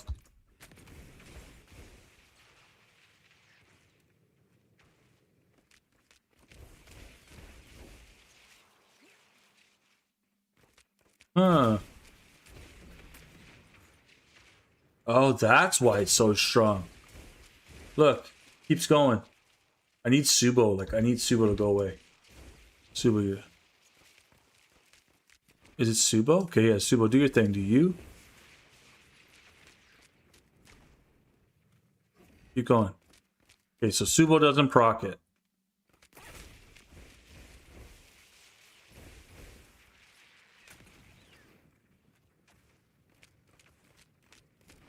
Okay, hold on. I need to test something.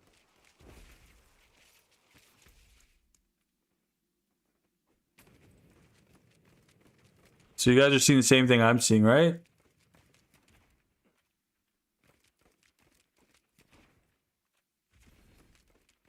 Check this right, Storm.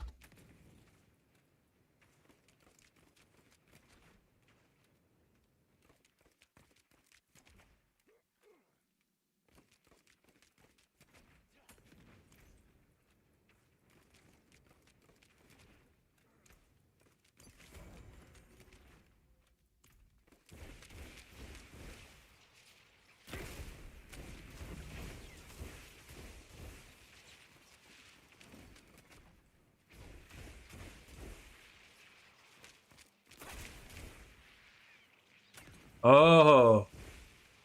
Oh ho ho. Okay. Interesting. Okay, so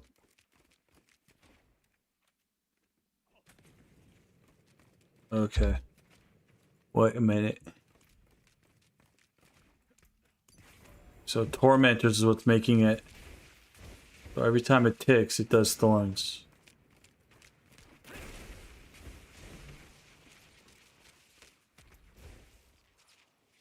Okay.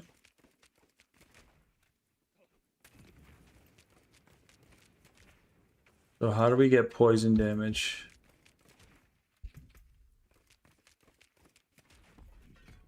Did I just do it? Is this the move?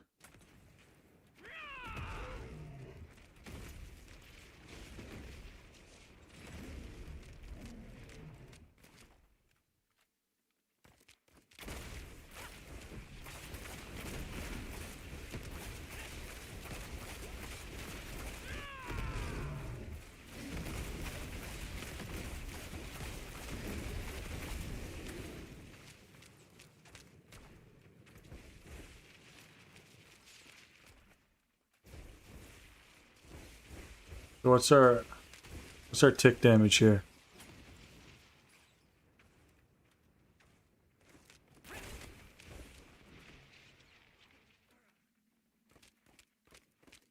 Dude, boy, you're really screwing me up here, buddy. I wish you could just dismiss your mercenary.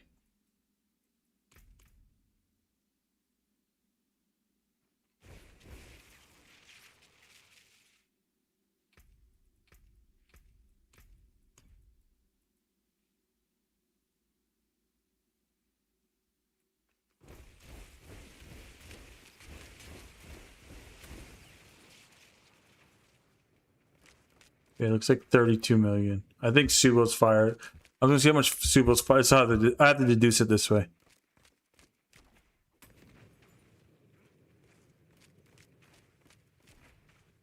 So Subo's doing like 700k. Okay, I just want to see.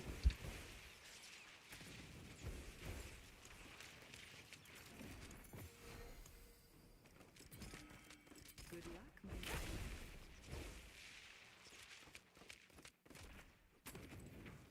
About the same thing. 30 million. Subo, buddy. I love you.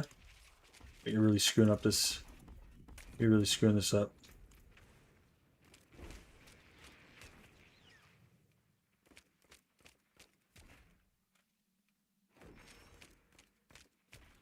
Why is it just poison for it?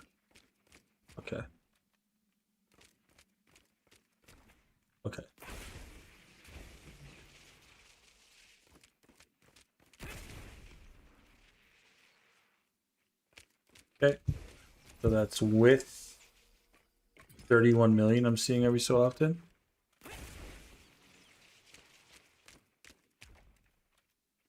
I think that little tick's still the thorns damage.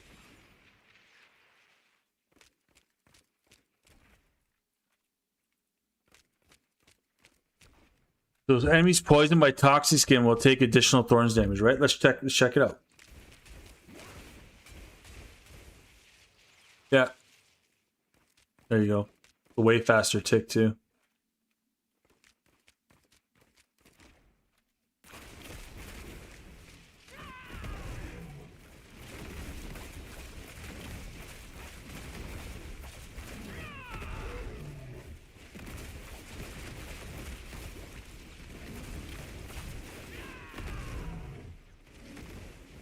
Those ticks though, we're going up into...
Okay.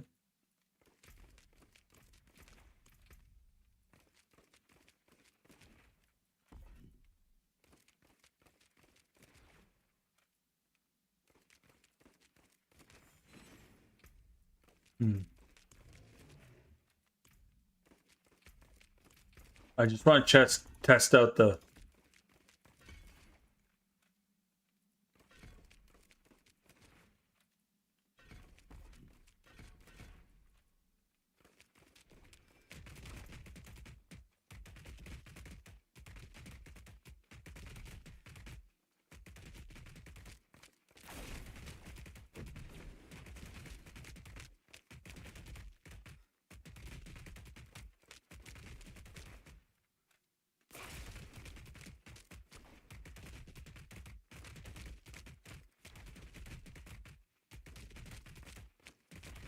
Once per cast, okay.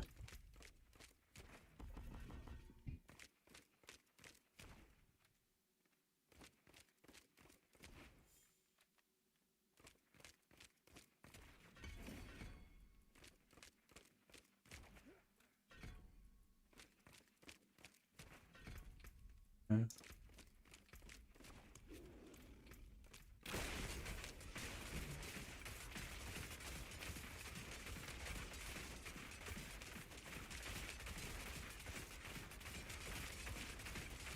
Okay, so Jaguar isn't bad either if we don't want to go the poison route.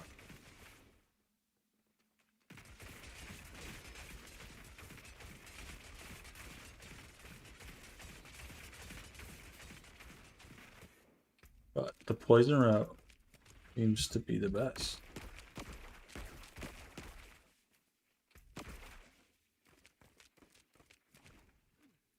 I just feel like we would need Balazans to...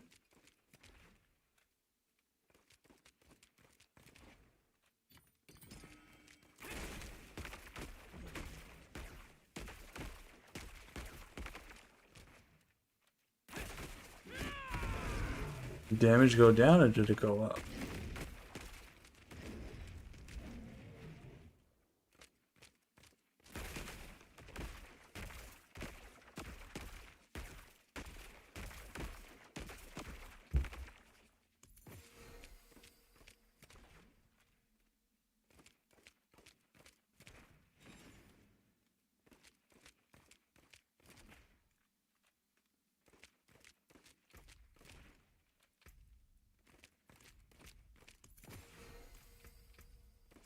So then does that...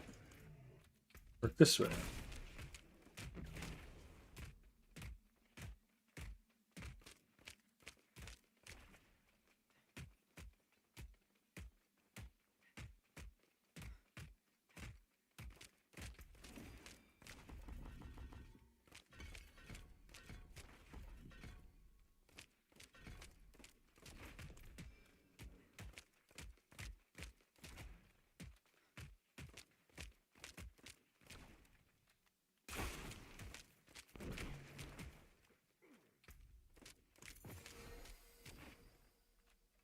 Your casts cost, okay.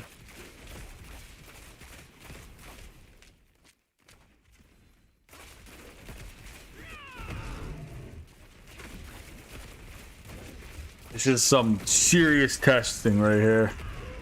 Testing, testing, 1, 2, 3.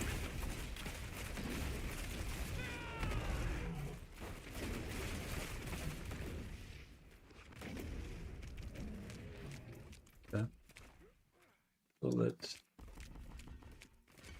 bring Scourge back then.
We got to remember that these training dummies have a physical resistance modifier on them as well.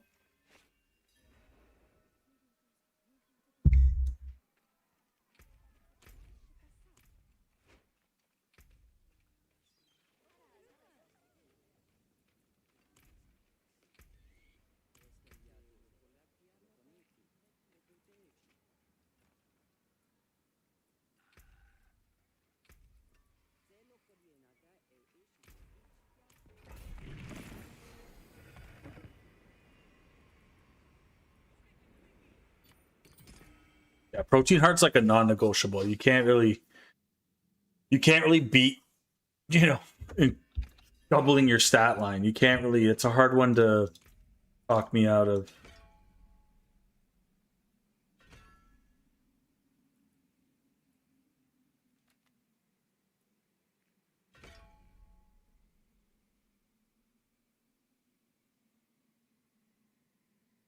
Actually, might be pretty good.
No, I'm stuck.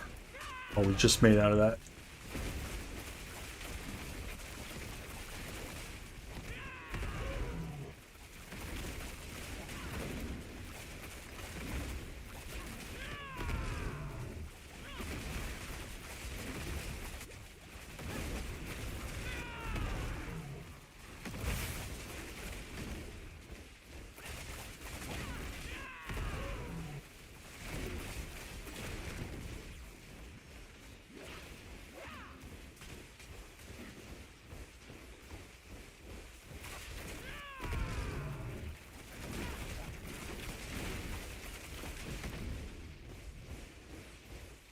I wonder if it's better just to go like straight up thorns and not go, or not thorns, just go straight up poison damage and not these. But these, I think, why I like this the best is because it's look, it keeps re-triggering it, right? Because it's I know it's dot damage, but it just looks like it keeps re-triggering it.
Oh my lord.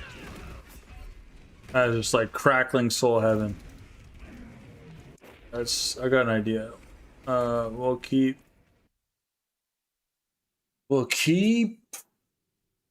I think this is the only that if we could consistently just kind of stay chilling and not have to worry so much about like getting murked so quick, I think what we can do, this might be the whatever, it's worth a shot. Right? And then we just do debilitating on the necklace here.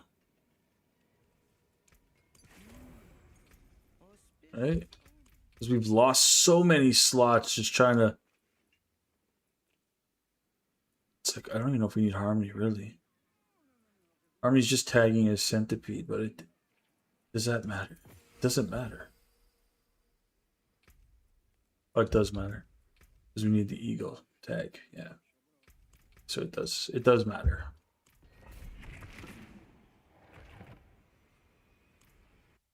I was want to see if going 42% damage reduction on top of Glenn's Anvil doesn't work, then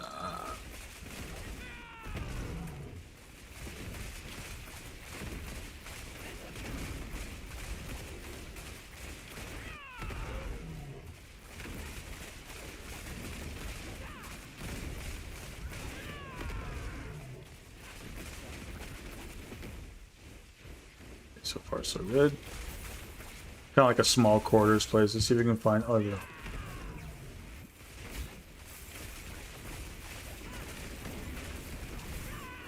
Crackling souls are going off, and we're doing pretty good. And we're vulnerable, so.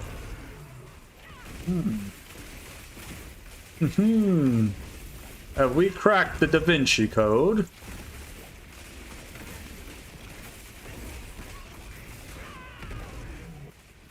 Yeah, we're standing in a poison pool. A. B. Crackling souls are going off all around us. I can play with one hand so far. Okay. A little less weak.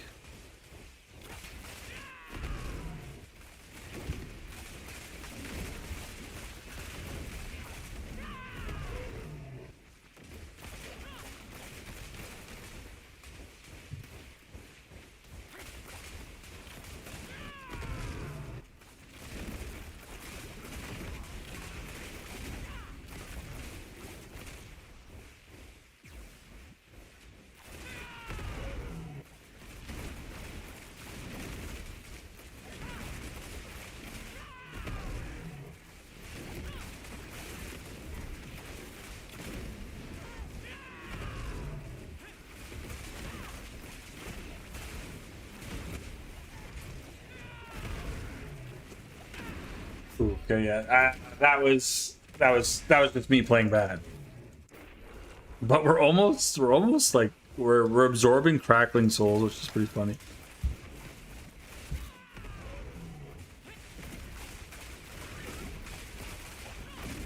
What's our health looking like? Yeah.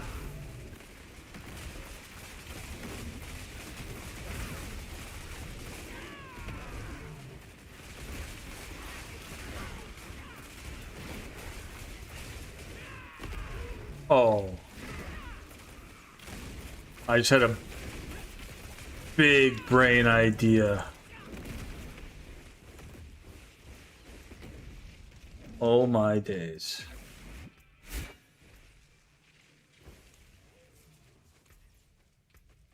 Everyone just calm down. It might be a small brain idea, but we can make this a dot.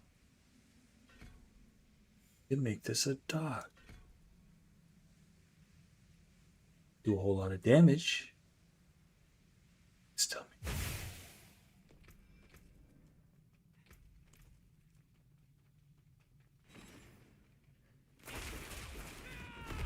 I don't think it's gonna hit as hard as those storms. Let's see. So we don't have to go to Centipede Hall.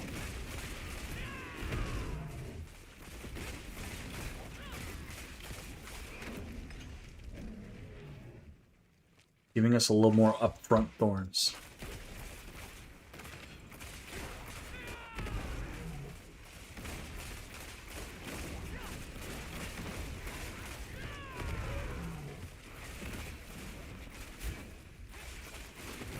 Also giving us more damage reduction because we're weakening them.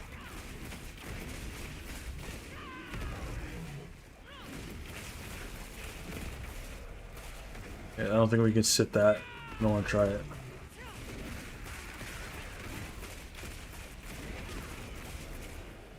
See that fix is too common in the airport pushing.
Yeah, so that poison damage is essential.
Oh my lord. We got hit with the lightning finally.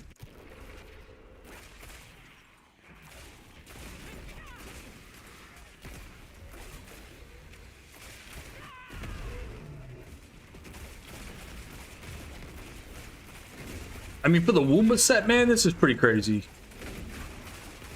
It's the worst charm set for the Spiritborn.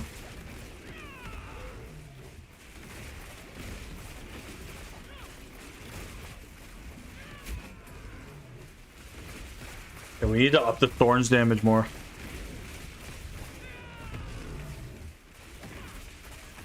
I'm seeing the thousands of billions, which is essentially a trillion, but in fear too.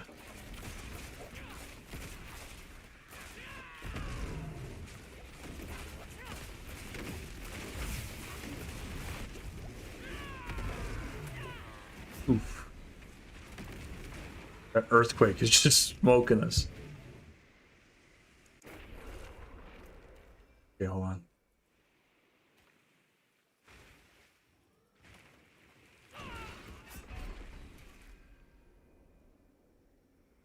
It's just smoking us. Have more ideas here.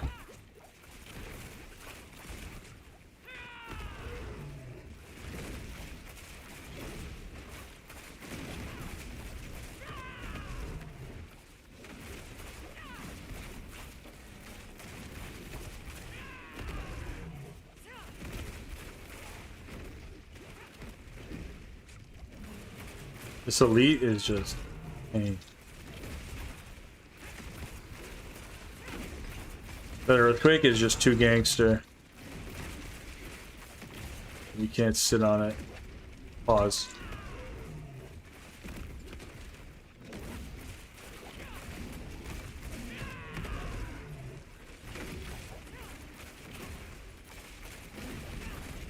I got a barrier over the main boss and the elite. This is insanity. Oh my gosh, this is gonna be a long fight.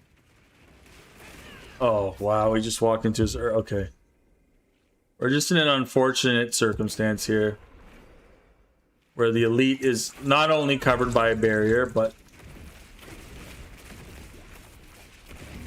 we can't focus the boss really. That earthquake thing is insane to deal with. Sure, I'm just gonna deal with this guy if I can. We're on top of us now. We switch back to the boss.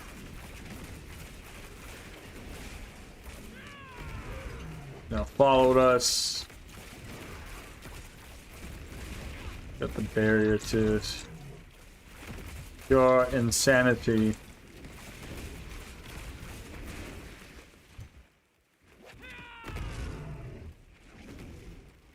Pure insanity.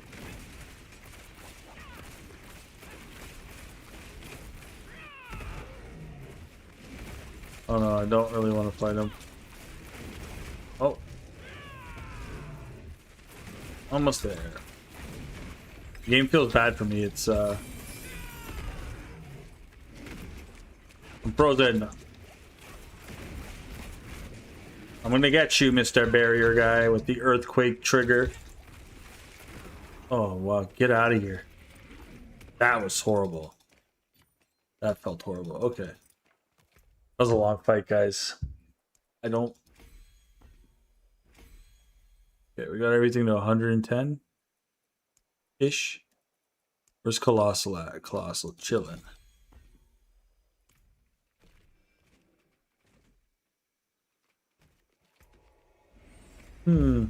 Interesting. What do we do here, guys? So if we can rock Gorilla as our main Spirit Hall, that means we might be able to do the old switcheroo here with the helmet for debilitating toxins. Right? So what we can do here is we can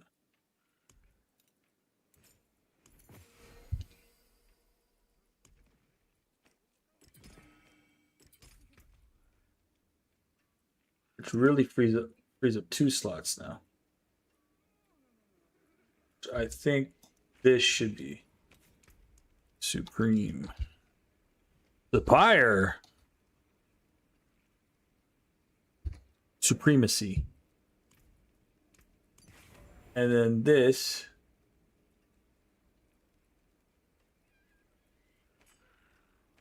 Become Oosh. May you find your way back. Welcome to the Isles. What do you do? Here's what remains.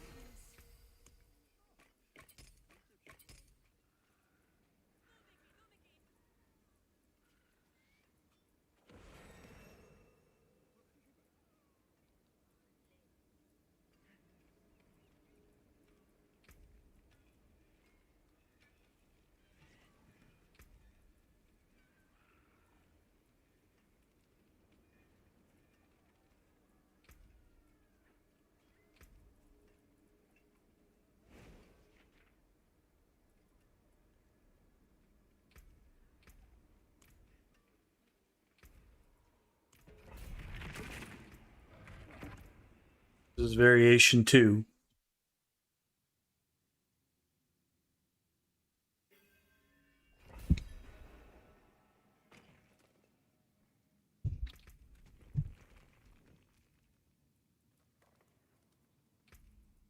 Next thing I'm gonna do, honestly, guys, is just kind of ditch this whole thing.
Whoa.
Fire is still a little dicey in terms of damage, but it's manageable if you're just aware of it. But you can't really see anything in this game that's on the floor. So good luck with that. You have to keep moving with this build. But there is a way. Oh, damn it. Unstoppable would be really good right now. Maybe we just kind of lean into the whole unstoppable protectors now. Eh.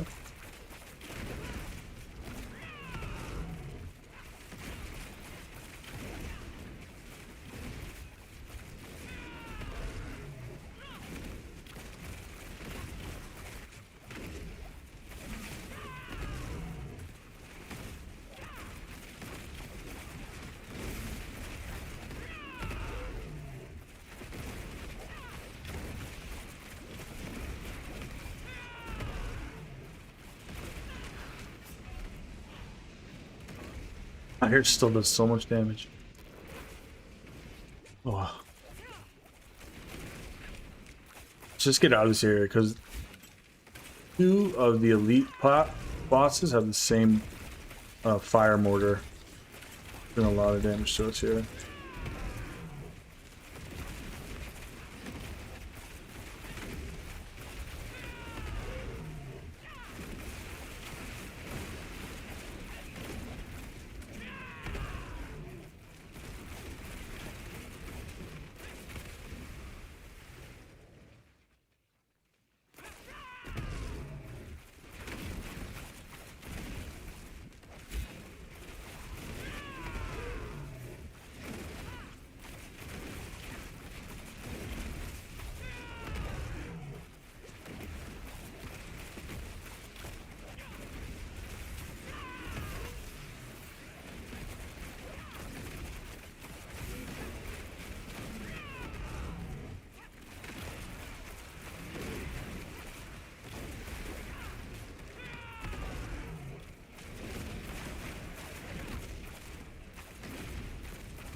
My brain hurts.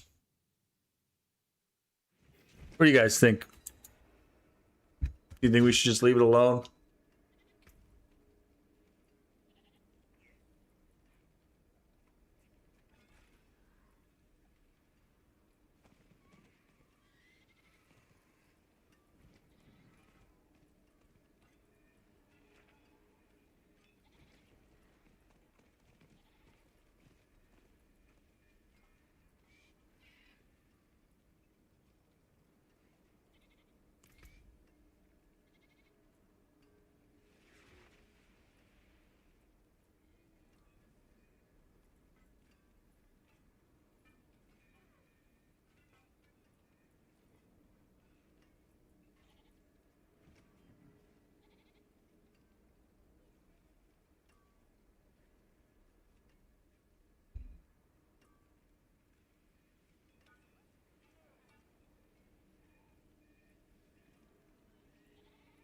Look, it doesn't really matter how high we scale it.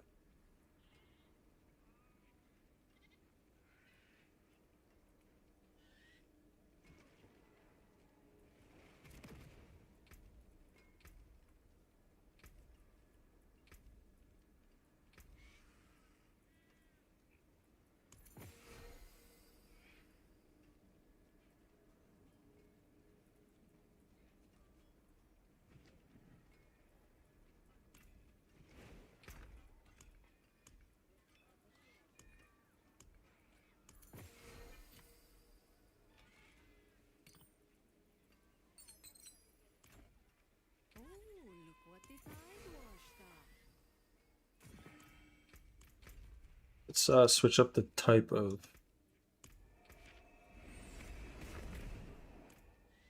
It's like I want it to work.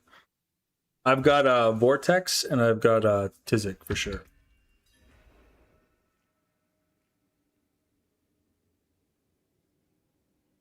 Where are we at? Thanks.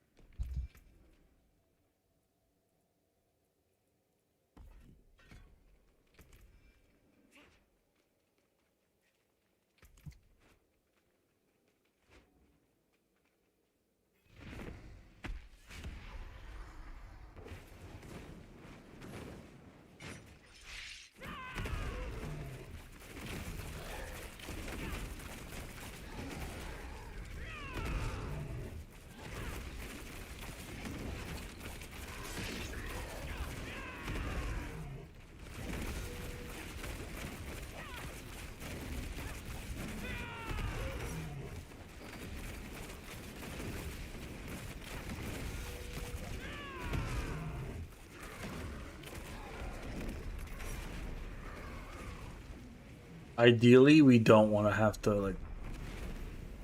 Ideally, we don't want to have to do this fight.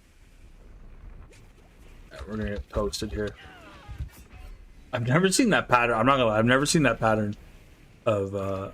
I've never seen that pattern before. That is new.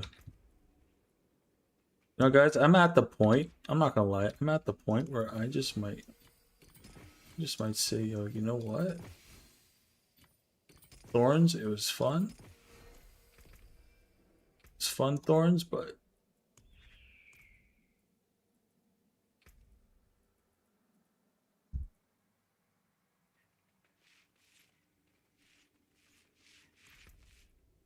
you know what I mean?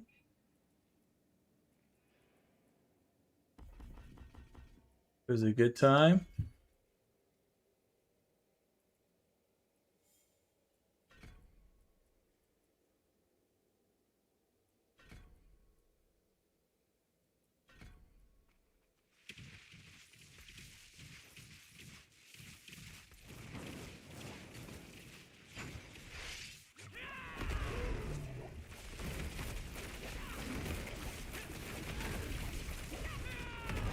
Well, at least it's good to see that it is doing less damage, right? That's a good thing.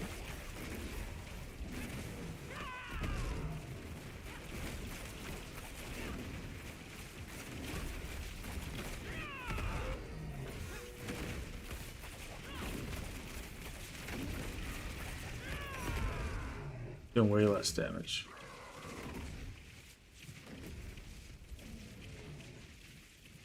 Oh, they changed the butcher.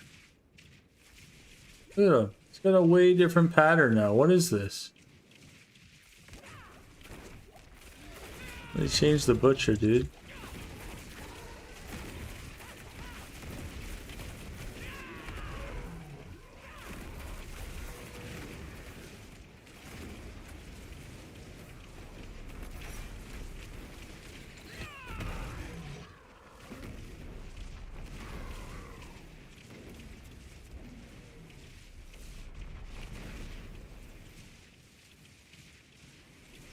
Excuse me?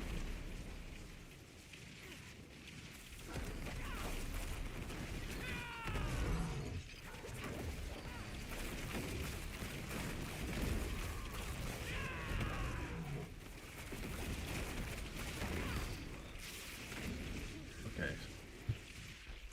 But we are seeing the benefit.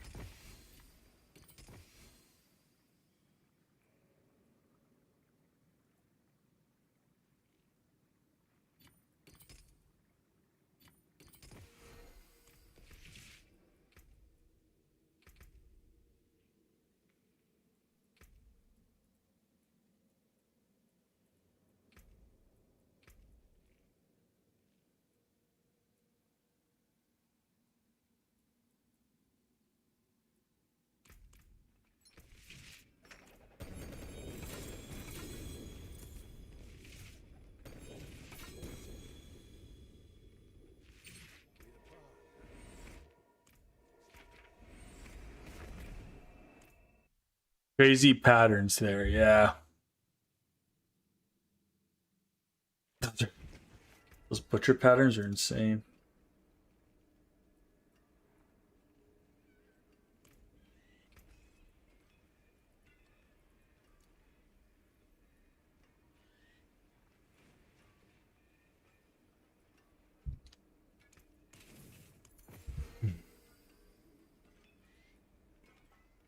This is a hard one to finalize on.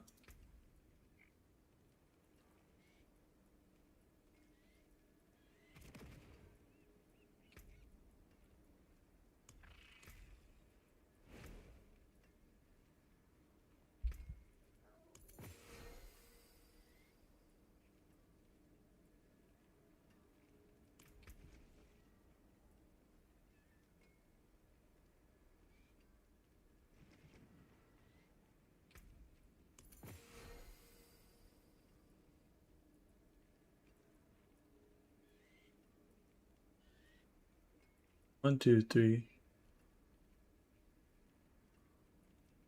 3, 6, 9, 12.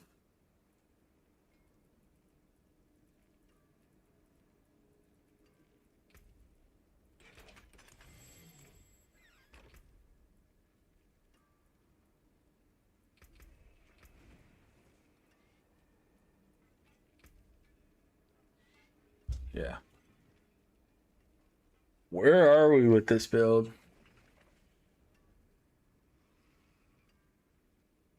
Hard to say.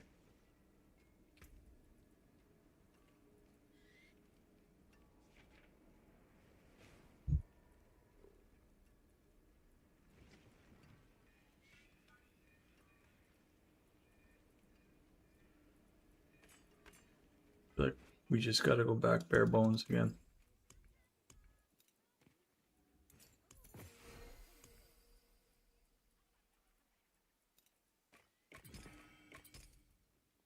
Good luck, Mainlander.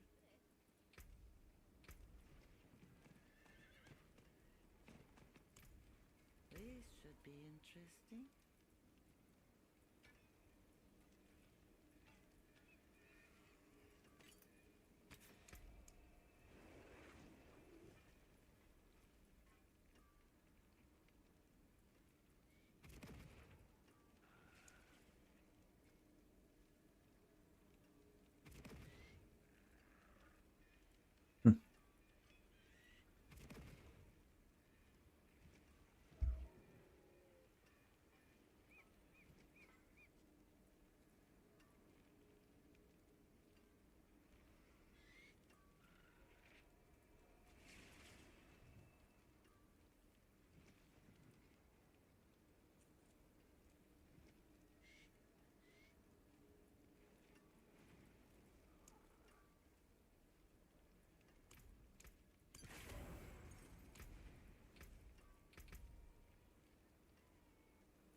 That's so weird.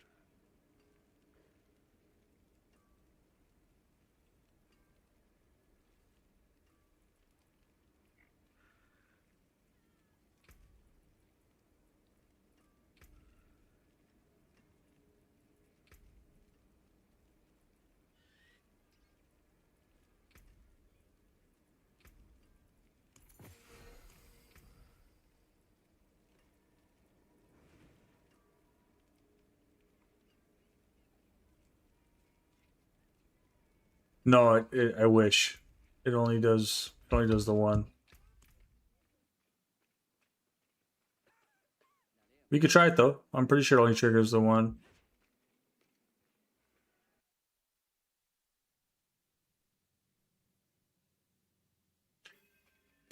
So there's crushing hand, right?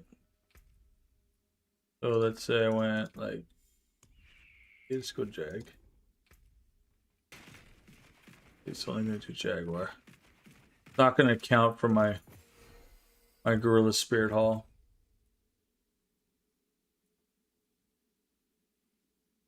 So you probably have a. I mean, you could do like a core ability Path of the Emissary, which I think would be pretty wild, right? If you think about it, if you have like Crushing Hand or something on your as your core ability on your actual bar, and then your Path of the Emissary is spawning something from your Spirit Hall selection, I think that'd be pretty cool too. I mean, I did like this synergy though.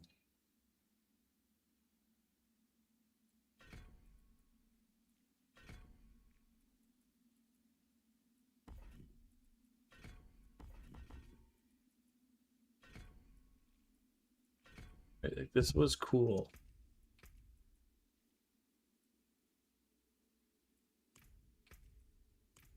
And then we had. I know this is where I cringe, right? Putting debilitating toxins on our amulet.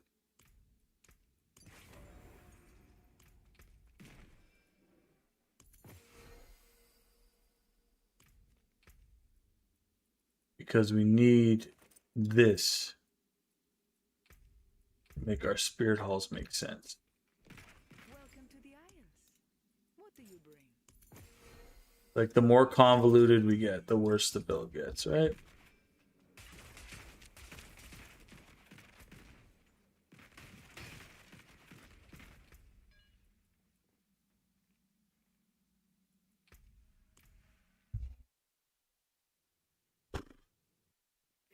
We get a lot of damage reduction.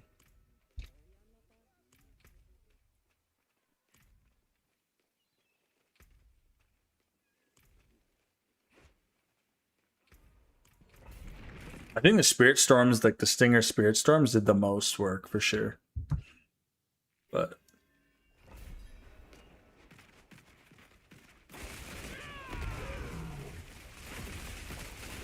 the Rake also did a lot of damage too.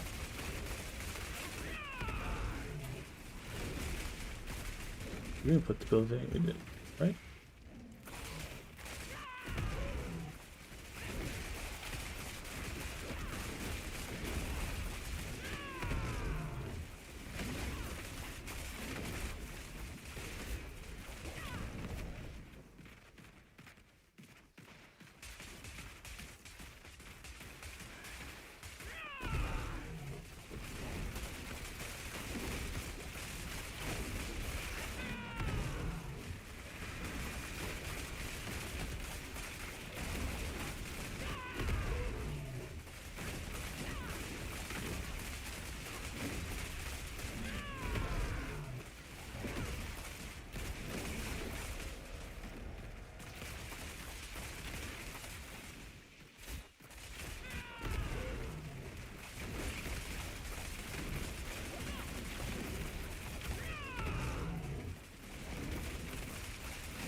So much damage right here, bro. We're definitely taking a lot of damage there. I could see it. It's like crackling souls. The fire mortar and oh man, insane. A lot of damage in that little pocket right there.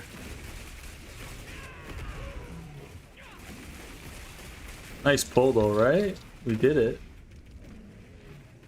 A poison vortex will do. It might be a good idea, yeah. Actually, what vortex is doing right now is it can make enemies vulnerable, which is really helpful. But we also got that with Scourge, which is pretty good. Oh, we could try it. because we're not really benefiting from our tormentors anymore. At least I don't think we are. I mean, tormentors might be a trap, right? We don't know.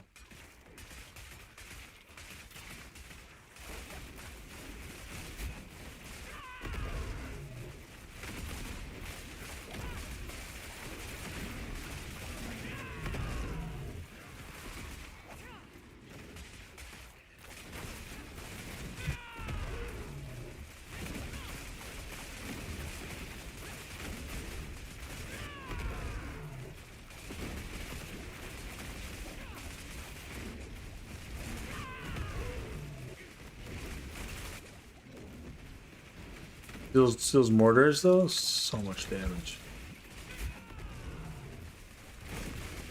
Gotta separate the pole of it.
What was that? Like just that was like 7 minutes ish.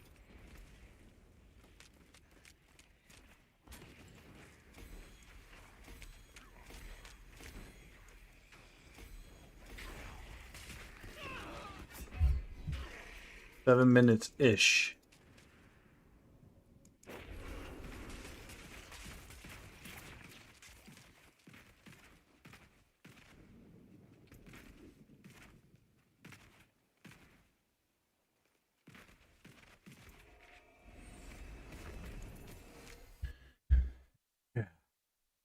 Yeah, I'm curious how Poison Vortex would work too.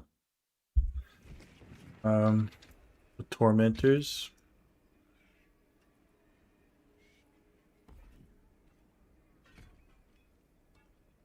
Yeah, but it doesn't. I don't understand. Doesn't tag it. It's not tagging ego. See? 5%. It's not. Army of Oaxaca isn't tagging ego. So it's still bugged. Oh, what the heck?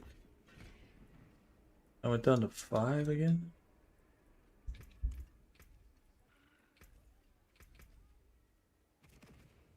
Oh no, everything kind of dropped. Okay, no problem. It's when we go into the, yeah, we're getting all the.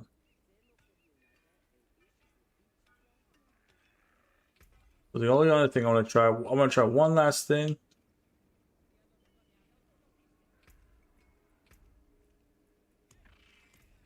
which is this.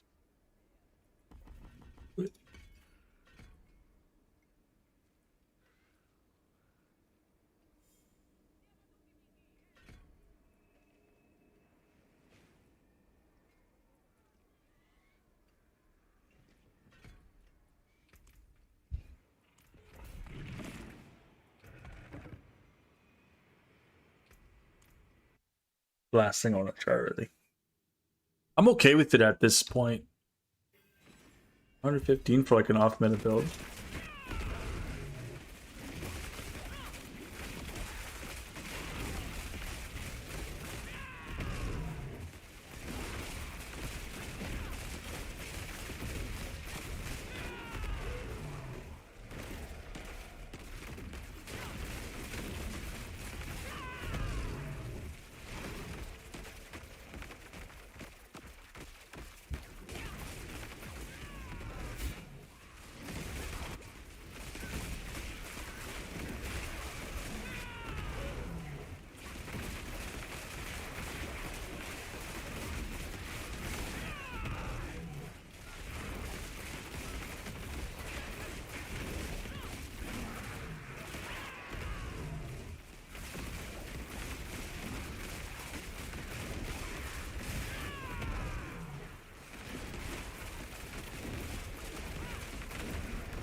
I can already see it's a little slower.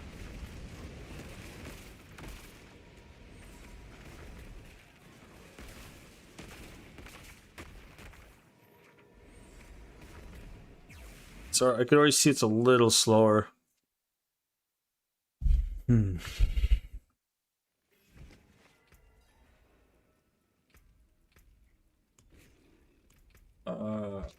Big tormentors off.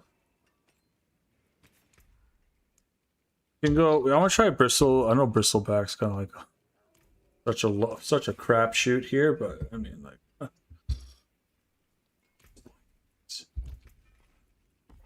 So let's just go with it.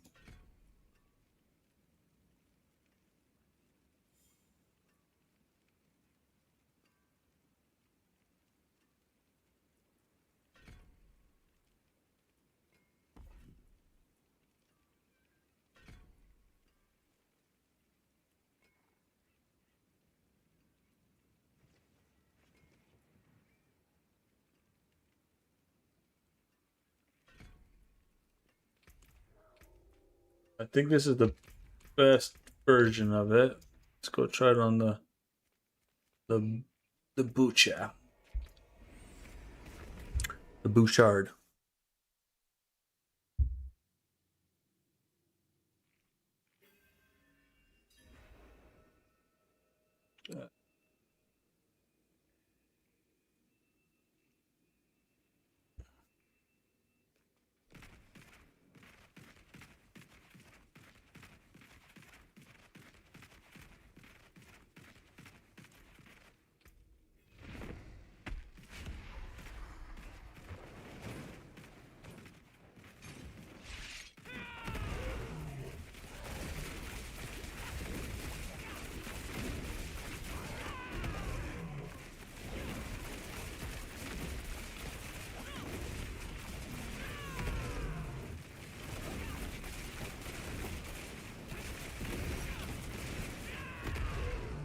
Almost a one phase. If we stun him there, we might have got a one phaser off of him. Or taking so much poison damage though. What are these? What is happening, bro? These stink.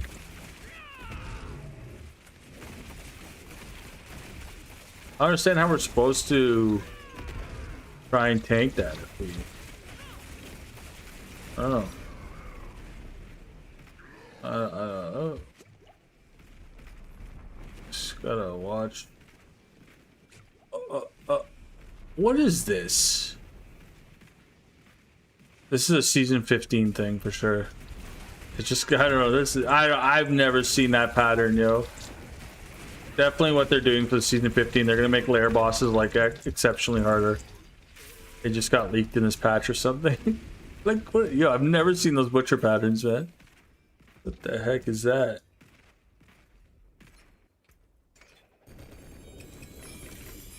That's so nuts.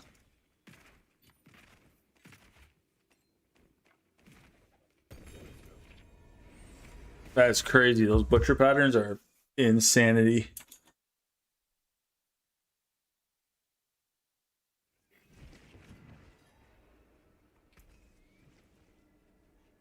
Ooh, good, but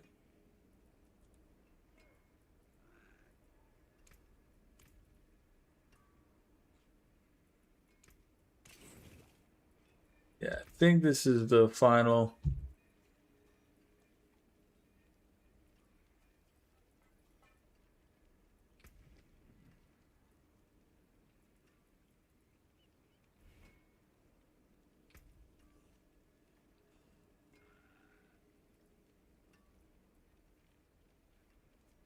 Or it's this.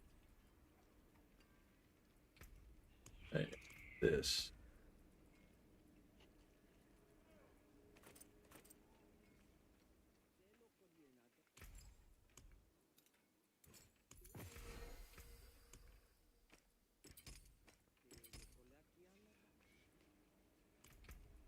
But then Quill Volley just still garbage.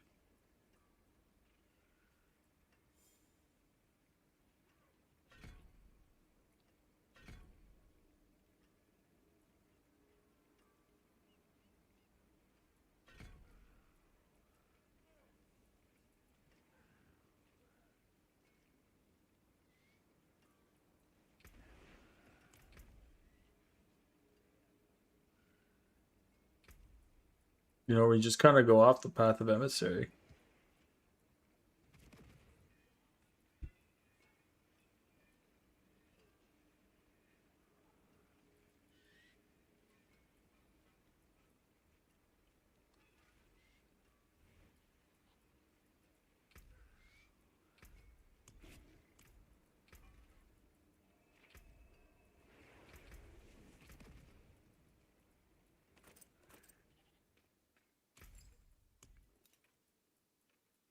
Thousands of gems in a handful of dust. Keep your treasures close.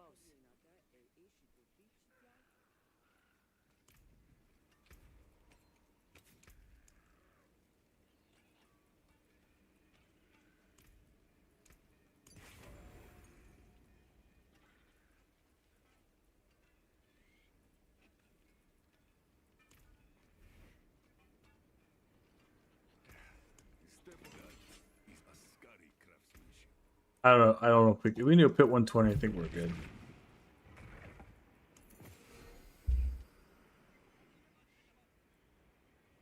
For Thorns build, like this is.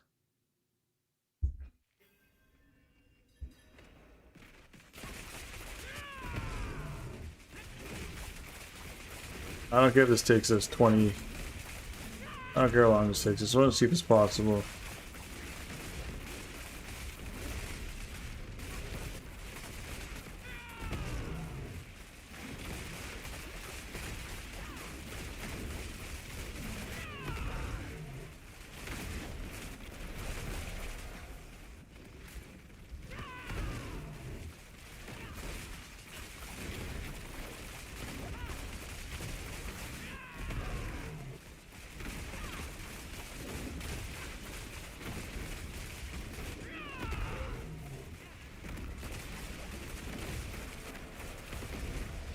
No.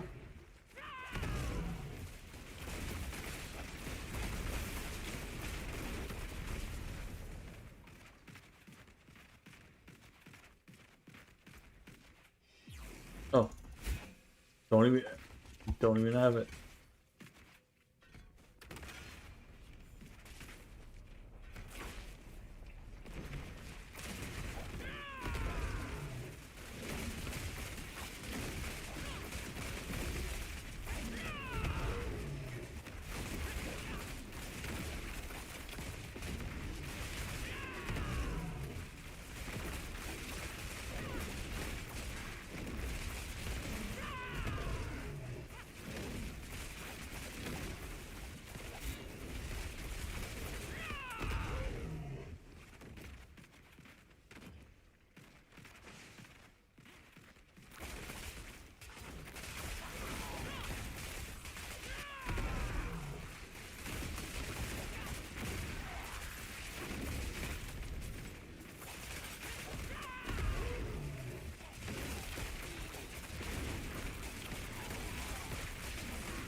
I mean, it's pushing. It's just like really slow. What gloves is he using? I'm using Hashikasangi.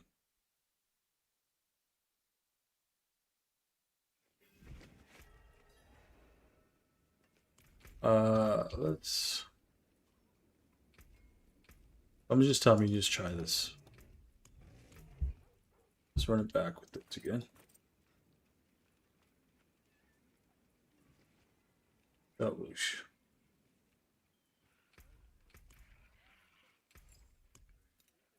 Here's what remains.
Doesn't have stopping power.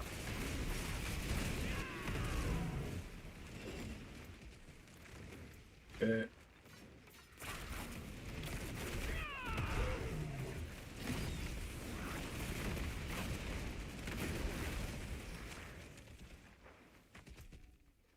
Now we don't even have supremacy. We're just going like full tilt here into.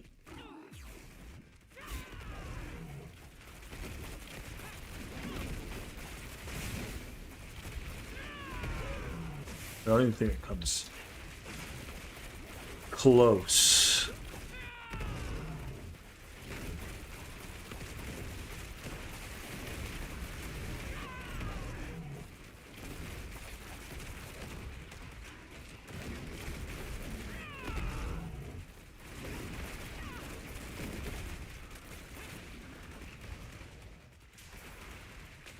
Supremacy is just.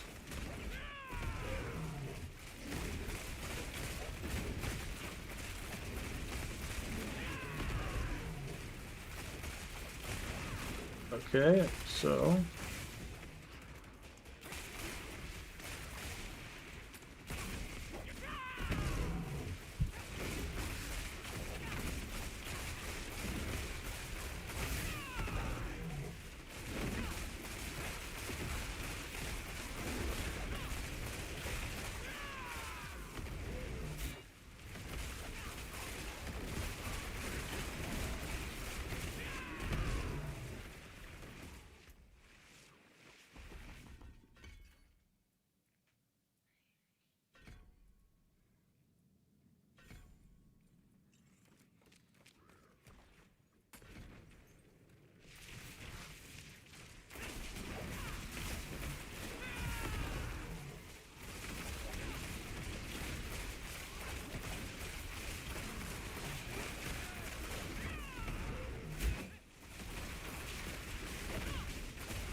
okay.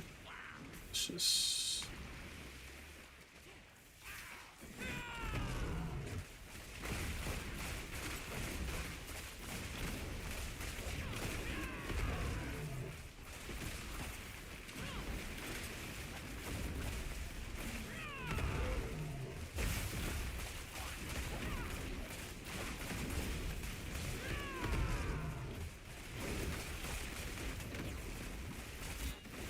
Thing is.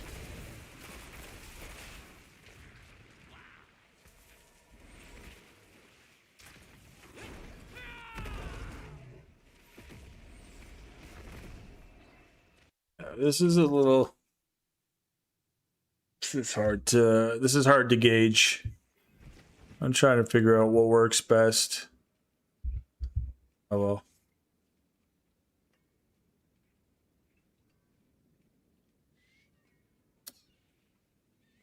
Yeah, I'm just trying to see what works best here.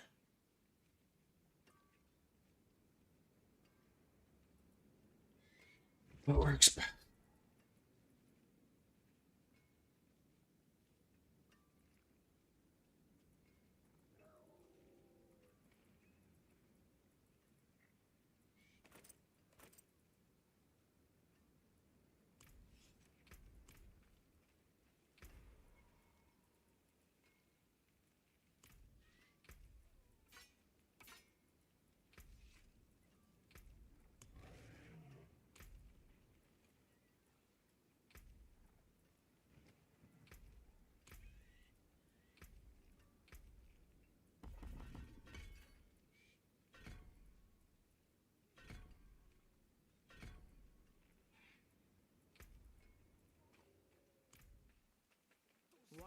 to seek an Ascari where stone thousands of gems in a handful of dust.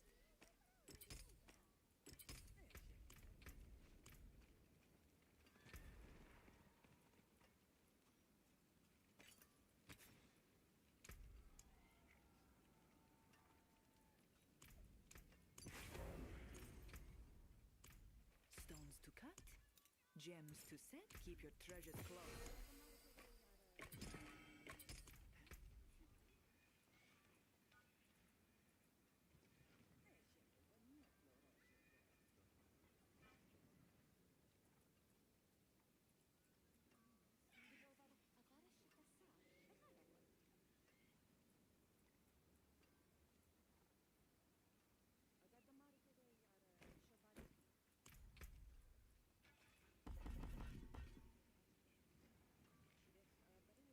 Leave it floating for now.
Wasn't much to this season aside from crafting news. I thought we'd be getting new uniques.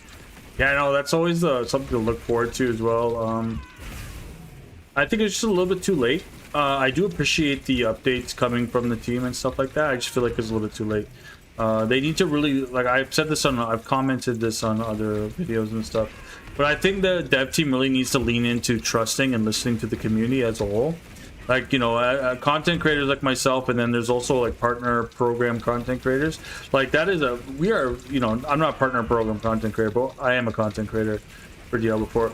And, you know, we are such a, you know, we are such a, not, I think we represent such a small fraction of the community. However, you know, when you guys come through the live streams and stuff like that, I always, you know, I always hear the feedback. I always look at the comments. I watch the videos online and stuff like that. Like I'm really invested in like this game being a good game, right? As well as the majority of the community.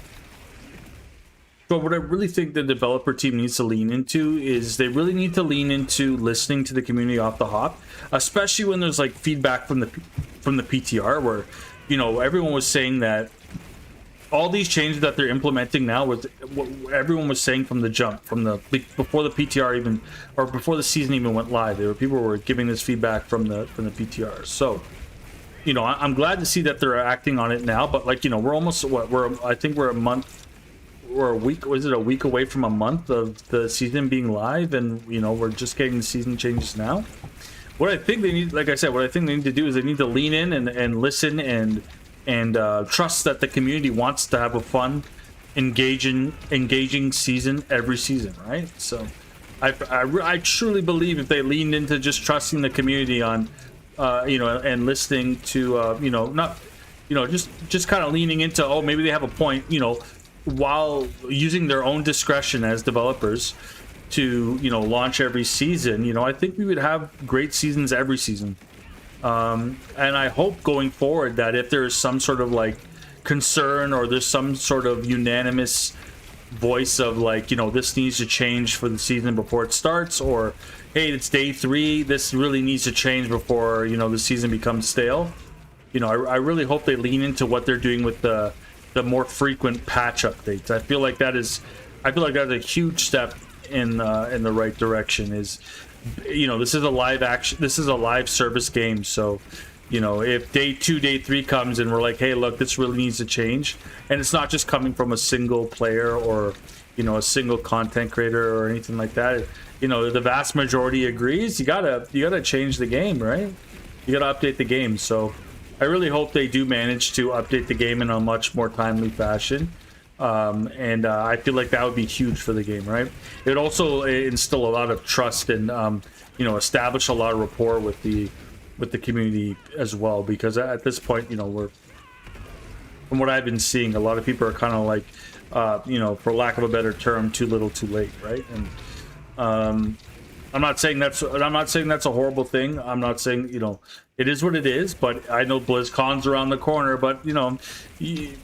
Sure it is, but you know, you also, you know, this game is, you know, the seasons are, you know, from what I gather from the old developer campfire chats, is these seasons are being developed, you know, months and years before, you know, they're even, maybe years is a little bit of a stretch, but they're being developed way before they actually get dropped. So to also open up the PTR to the community and allow us to test it before it actually drops, you know, and then we get feedback, and then, you know, it's from the, you know, the status quo has been that the things that you see in the PTR are going to be that anyways. Like, there's very small changes, of course, but yeah, I really hope they just lean more into, you know, community feedback and trusting that believe us that everybody just wants a fun, engaging season. We just want to have fun.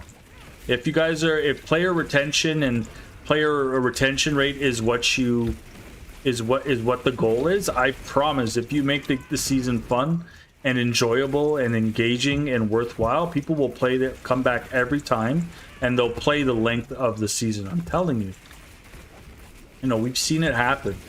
So that's my 2 cents on the matter.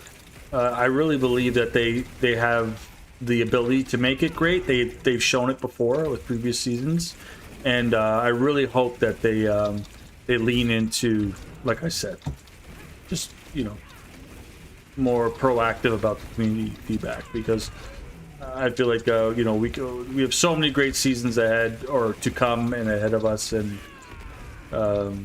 yeah, I'd really like to see them be as proactive as they are right now when it comes to updating the game. That's all. Sorry about that spiel, guys, but that's... I know I probably said the same thing like 3 times in a row, but I was really trying to drive home the point without, I always like to offer up solutions. If there's an issue or something, I don't like to just be like, oh, yeah, this game sucks or something like that. Like that's not true, and that's not really objective at all. So I really, if we're talking about the game and how to better it, I'd really like to offer up a solution. I really enjoy playing Diablo 4. I really enjoy testing everything that the game has to offer. So I'd really like to see the game succeed as well. So what I'm saying isn't just to drop negs on the developers. It's really, I really think their job is can't be easy, right? And that yes, there's a lot of people counting on them for the seasons to be enjoyable. So you've got the whole community support behind you. Everyone that plays this game wants to see it do good. Everyone wants to have a fun, engaging season. That's all it is, right? And I think it's really cool to see that they're doing the patches more frequently. It needs to be like day 2 or like week 1 of the game. We need to have the season. If it isn't launched, in the best state, we need to have the season in the best state by the week 1. So like going into week 2, when you start doing the Whisper Tree caches and you start doing the Goblin events, we're already loving the season, right? We can't wait to see what you do next. That's where you want the community to be. I mean, season 13, granted it was the expansion launch, granted we had the Warlock and the Paladin to look forward to. That's what made those seasons fun. One of my favorite seasons, and I always rep this, is season 10, the Chaos Unique season. That was my favorite season by far. Hands down, bar none. That was my favorite season, and that was because it was so well done. It was so well implemented. Chaos Uniques were awesome, and then we got the Chaos perks as well. I played the entire 3 months of that season, front to back. I have the live streams on my channel to show it. Because that was such a fun. I enjoyed it. It definitely hit the build variety Rolodex for me, which definitely kept me engaged. So I was really...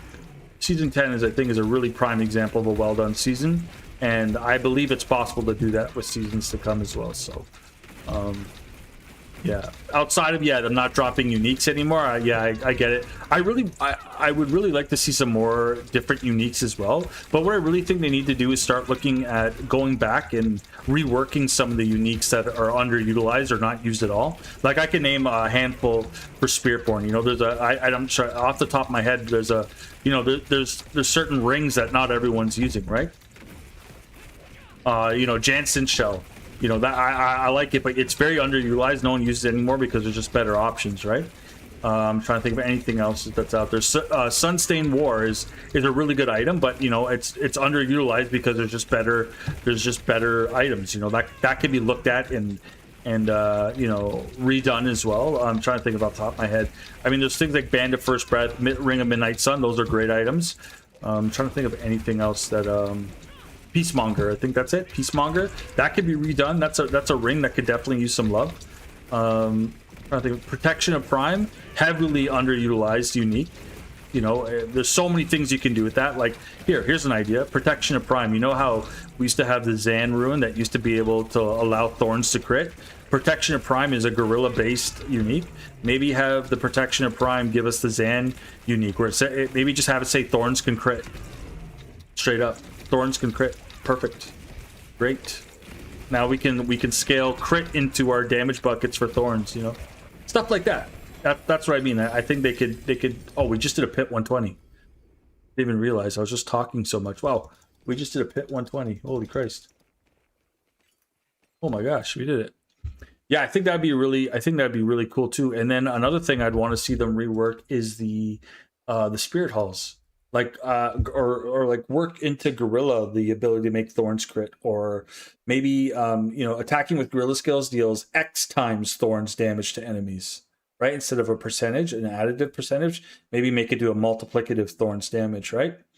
And And then for the secondary too, you could have, maximum resolve, sure. And then maybe you get a damage multiplier or an armor or a damage reduction multiplier based on how many resolve stacks you have. And then you get a damage multiplier to thorns. I don't know. Just make it fun. Like a prime example of really good spirit halls for me are the Eagle Spirit halls. Right, like I always say, this like the primary Eagle Spirit Hall. You get Storm Feathers, which is awesome. Then you get Vulnerable Application, and you get Move Speed as well, right? Which is really cool. And then for the secondary, you get Crit, and you get a Vulnerable Damage Multiplier. Eagle is by far the best Spirit Hall design, right? And then I think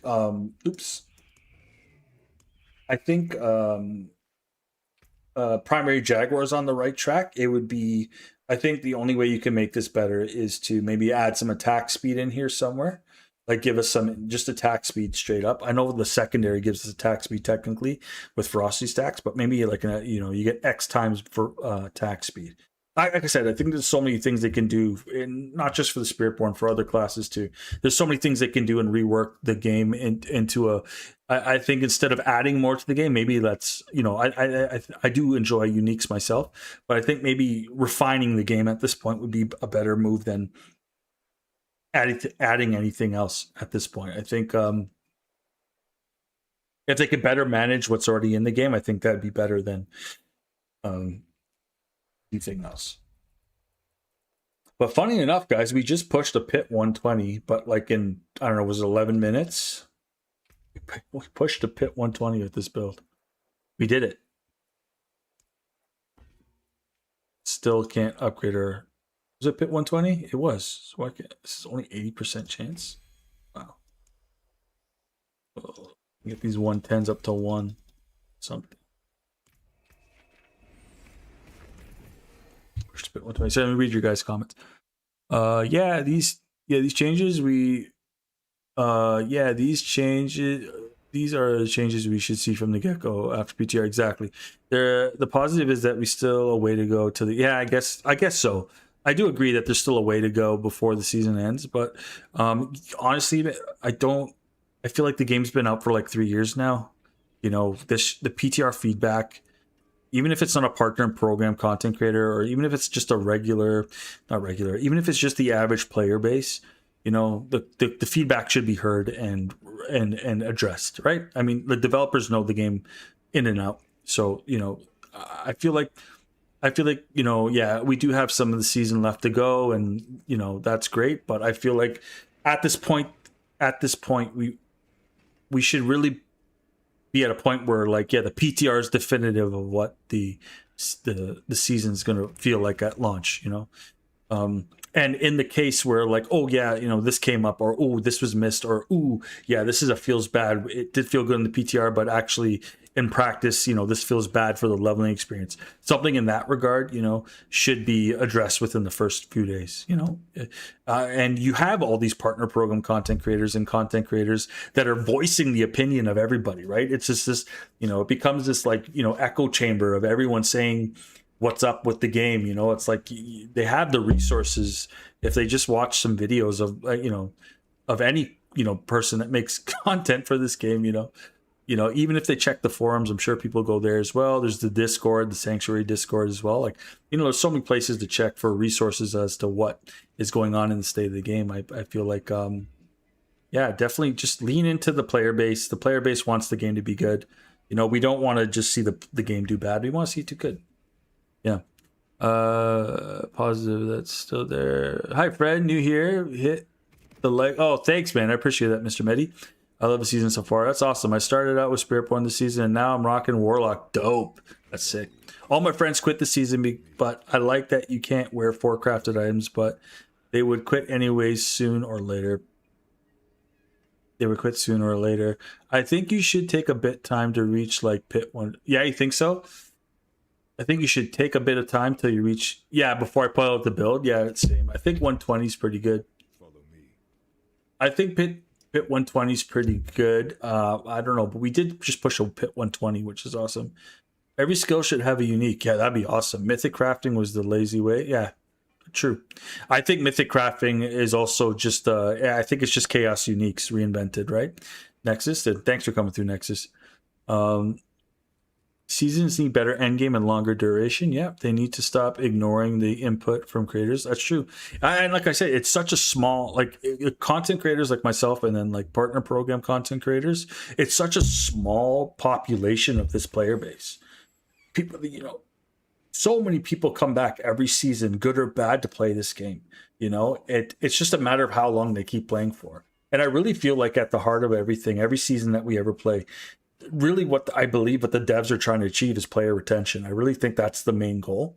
And I feel like making the game feel more grindy and you know, more grindy and more of a tedious task is not the way to go. They need, if they made the season fun and engaging and everything, you know, and it opened up variety and, like you say, end game duration, you know, if they tapped into those untapped, you know, avenues, you know, people would play the season from front to back. Could you imagine actually being the seasons being so good that you could retain the player base for month 1 to month 3 or month 2 or however long the season is? You know, that's something to really pat yourself on the back for. And I understand that's easier said than done, but, like, you know, I think it's achievable if you just kind of really try and give people a fun season. I really think it's that simple. It's just a matter of, like, you know, understanding that as a developer, like, this is me thinking as a developer. I'm not one, but, you know, this is me thinking, you know, there's a rule you have to understand. You can't make everybody happy, right? However, it is possible to find a happy medium that everyone can enjoy the game. You know, majority rules when it comes to games like Diablo 4 as well. You know, you're going to have a vast majority of people saying, you know, it's great, or a vast majority of people saying, you know, D4 bad or something like that, you know, which I think is, you know, it's fair to assume that people have their own opinions, but I really think they need to I really think they could really make this game every season awesome. It's just a matter of actually, you know, listening and implementing what is going to make the game fun. I think it's that simple. You know, we've seen it done before. I don't know why we can't keep doing it again and again and again. Is what it is. Paragon rework would help. Yeah, with that. New skills inside Paragon boards for sure. I think it would be nice to see like a revamp of all the classes, all the Paragon board, you know, and maybe that's the kind of things they're just saving for expansions for expansion's sake, right? But we've been playing the same game for about 3 years now, right? And it has been getting better, but you know, yeah, 1,000 would be insane. That'd be fun, definitely. I feel like they could really utilize the this war plan map as well to like let's go big. Make it like a permanent thing that we can have on our characters, and like you can only go so far, but you know, you can only go so far. Like it resets every season, you know. Yeah, I don't know. Yeah, I think I'm just gonna keep cracking away at this build, but Vern, what's up? I wonder if you could use the Golden Epiphany in your build. I want to try to put Razor Plays a charm and get chess piece to use alacrity with it, since protectors super spammy. The Golden Epiphany. Are you talking about the multitude set? Is that what you mean? The set? Golden Epiphany. Yeah, Vern, I'm not sure what the Golden Epiphany is. I'm just sorry, I'm kind of sleepy. It get better. It did get better. I feel like season 10 was the new DLC. There would be a lot more players. Yeah, for sure. For sure. Moving certain skills to items in Paragon Boards is a step backwards too, in my opinion. Moving certain skills to items. Yeah. Yeah, for sure. Like they gave us a whole new revamped skill tree, but essentially what they did was they kind of took some of the best, like especially for Spiritborn, they kind of took some of like the best things like potency and such and like took it away, and then yeah, they put it into uniques. Oh yeah, Golden Epiphany would be kind of cool. Yeah, and then like just spam some unique charms. Yeah, that'd be really cool. Yeah, I wish. Maybe. I mean, it did a pit 120. It's not the greatest, but I mean, it's not the greatest. Pit 120 for a WUMBA charm set? Like, okay, so this is what I think they should do with the WUMBA charm set. That should either give you 100,000 thorns flat, what I know is crazy. Maybe give us like 20 to 30,000 thorns flat. Remove the 20% chance to pulse thorns around you. Make it blocking an attack pulses your thorns around you. Take that 20% chance out of there. Because what I was trying to scale it with lucky hit chance to get that to like a 50% chance, but you can't scale lucky hit chance with that pulse of thorns. That is staying 20 no matter what you do. That is way too low. What I like about it though is that it's tagging thorns as a guerrilla skill. So with things like the Heshi Kasungi, you know, you can get the damage multiplier here, the Heshi Kasungi for you know, an extra damage multiplier, and then it's also giving you its own damage multiplier as well at the bottom here with 150. That should be 250. Like, look at the Quatley set, man. You're getting a 50 times damage multiplier, which they nerfed down from 60, right, to 50, and you're also getting a 200 damage multiplier at the bottom with the damage reduction in the middle. You know, let's go over to something else. Let's go to Rizoka. Even Rizoka, man, you're getting a 5 stacks. You're getting a 50 times the damage multiplier at the top, right? 5% and a 25% cast speed, which is so attack speed and crit damage. And then the bottom, you're getting increase. And its powers is now, and the bonus, okay, so you get an additional bonus to powers. Ferocity is overfilled by 2, and your Jaguar skills deal 25 increased damage per ferocity stack you have. So you can do 25 damage times, I think it's 16, or is it 16 or 17 stacks of ferocity you can have? So like, that's a crazy damage multiplier too. It's just really hard to keep up. That's why a lot of people, you don't see them running Rizoka. But you go to WUMBA, you're giving me 10,000 flat thorns. Awesome. There's no way to scale thorns outside of physical damage and your main stat, and it's still not enough. Like this my thorns is popping up into like the 100k sometimes like that, and it's still, I don't think it's barely doing enough. You need to the WUMBA set really needs to be looked after. You know, make it a 250 times damage multiplier. You can keep the Gorilla primary Spirit Hall potency if you want. You can make it maybe 300. I don't know, make it a round number. I don't care. Make it a round number, 300% maybe. But that first part there where you gain 10,000 thorns, or make it gain, you know, 100 times thorns or something. I don't know. We need more thorns from this set if thorns is what you want to do with it, and you need to remove that 20% chance to pulse the thorns, because like I said, if you could tag thorns as a guerrilla skill, then you can actually scale guerrilla damage. Like my tempers could even be, instead of physical damage, I could scale into guerrilla damage just to get that pulse dealing the crazy amount of thorns, you know? Like, that's why I feel like the WUMBA set's so hard to get any kind of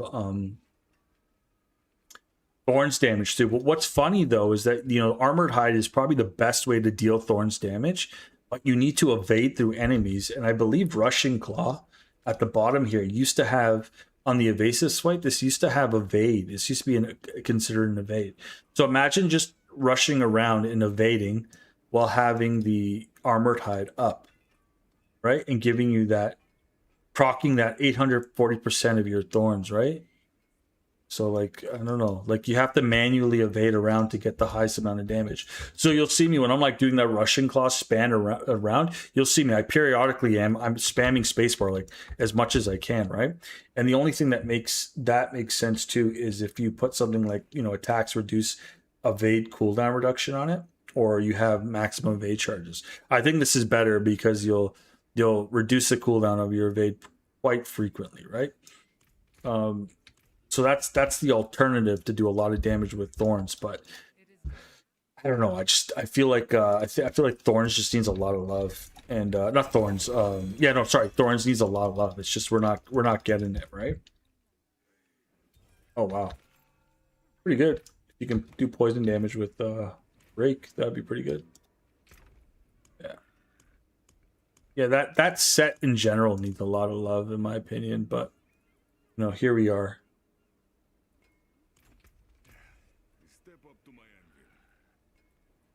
So many things. You know, this is one build, and like, you know, let's go to the leaderboards. I'm sure Pest and Swarms is like I'm sure Pestilence Swarms is like it's cracking a 150 now. No, it's 147. Close enough. And I best use Pestilence Swarms. Yeah. Yep. Oh yeah, I just know by the ring here, Worthing Moon. Yeah, you just know it is.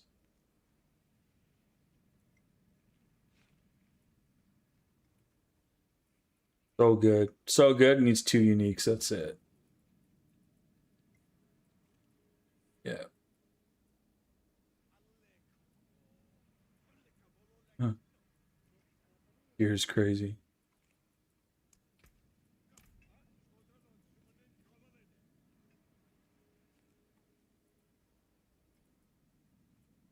Crazy, man. Wow, quad GA. Crazy. Yeah, insanity. And here we are trying to push a Thorns build, right? Like, here we are trying to push a Thorns build. He's pretty good. I just wish we didn't have to rely so much on Whoosh, Nakpa. I know it scales our Thorns up, up, up. Like, if we just went bare bones like this.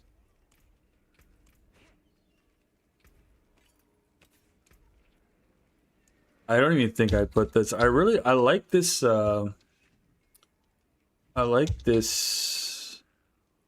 I like Bristle. I like this. I just wish we had a different way. You know, like I wish this was actually viable. It's not horrible. Right. So this is like if we don't. This is like if this is like this is the original state of where I had this build at. This is where it all started, right? It's back to basics with like this. It actually had gorilla scaling on it because I thought I misread this charm. I thought this did I misread this. I thought it just tagged Thorns as gorilla scale. I was like, oh, I'm scaling into gorilla damage then. Right? Because if I got that pulse every time, you know, times the damage multiplier here that we get, Protector deals 350 times of your Thorns damage to enemies within 1.5 seconds. Right? Which is pretty insane. Every 1.5 seconds. Which is pretty good. So we kind of extended here to 6 seconds. So it's 1.5, 3, 4.5, 6. So you get 4 pulses or 4 procs of that. If you go on the canopy shelter. Well, that's not, I guess that's the but you know, it's only 4 hits. And we want Thorns to be hitting like crazy, right?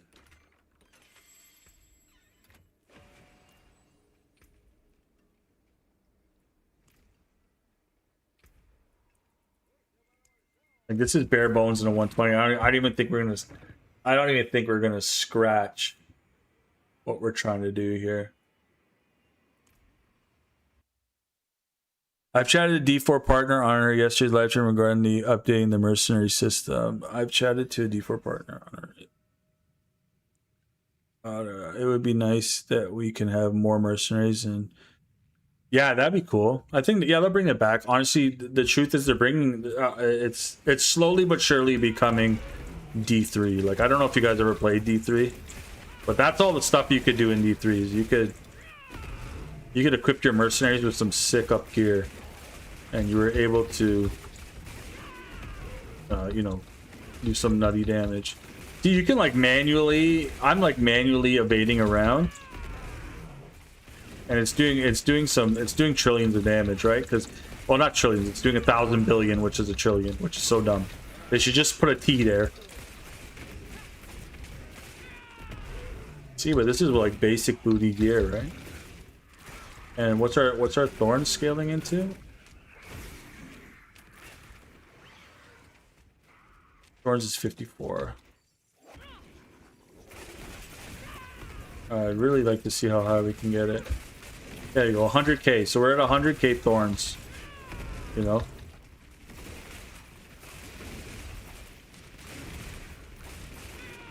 So that means, like, even at 200k...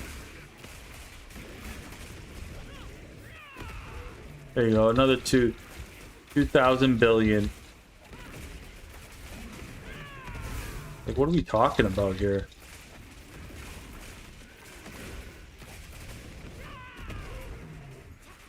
We just have to manually evade around.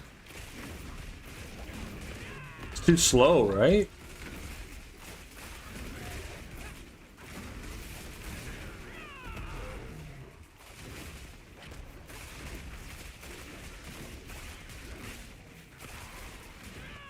And to be fair, I don't even think this is working. Because we're not really losing any resolve unless we get hit. There we go. Now it's working. So we kind of have to get hit as well.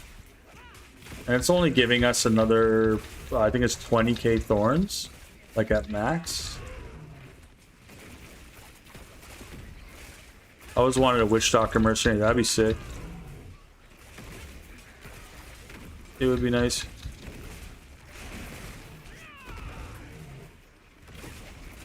Yeah, that's the only other way. Like that's where like a large portion of our thorns damage comes from is armored hide, but like you have to keep manually evading around, and look, you know, the meter, the bar just escapes us. So we could do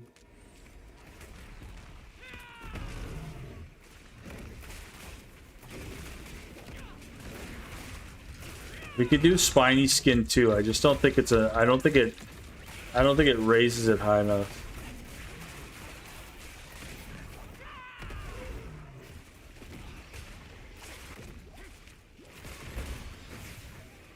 Again, this is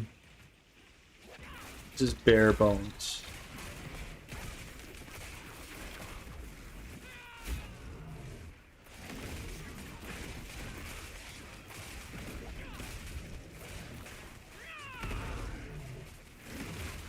I don't think we can TP. I don't think we're gonna be able to TP out of here without getting, yeah. So we'll just get crushed. Yeah. No, but exactly. Another thing about razor plate, it's razor poop in my opinion. Razor plate's razor poop because like this too, man. You can't. This lucky hit chance to do 200 times thorns damage is 10%. You oh, I hate having to point this out, but you can't scale that lucky hit chance 10%. So that means maybe in 10 attacks I'm doing 200 times thorns damage. Maybe. Like just take the 10% chance to deal. Thorns, I don't know how you do it.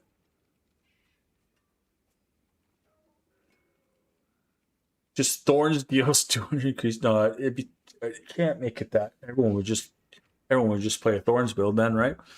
You'd have to be like thorns has a 100% chance to deal 200 times damage based on your something stat, based on how many resolve stacks you have, or I don't know. That razor plate's great because it gives you all those thorns, but you know, the passive it has is just garbage. That's why, like, even putting it as a charm, like, it's a good idea, right? Because you free up your chest piece, but it's still a 10% chance. You can't scale your lucky hit, which is also really, really, really dumb. How much we lose? 7,000 thorns for that.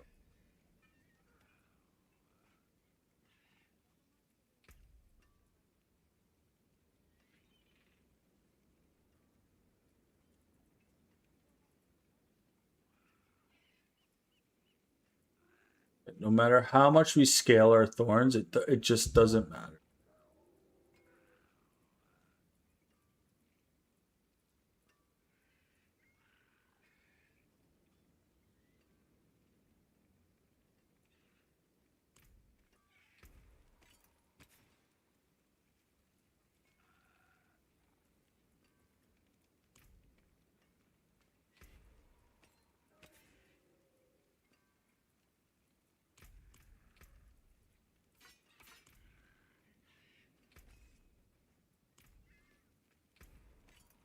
This has to be supremacy.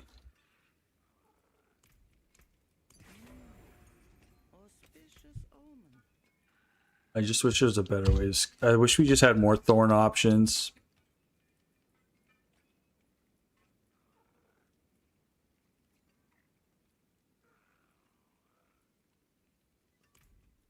Quadra block and attack.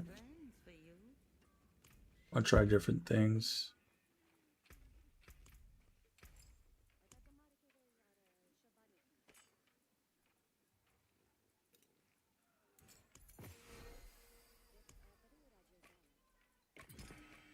Good luck, mainlander.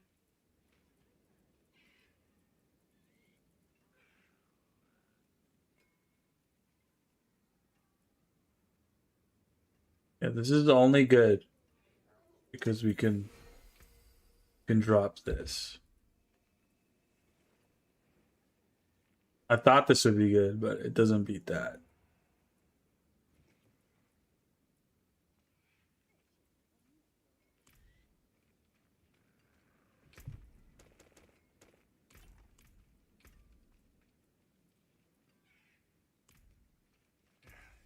Step up to my anvil.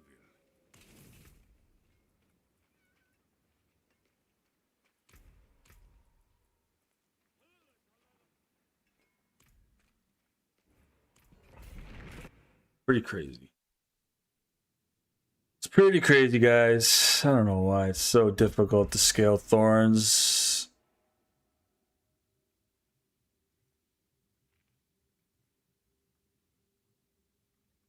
We'll never know. We'll never know.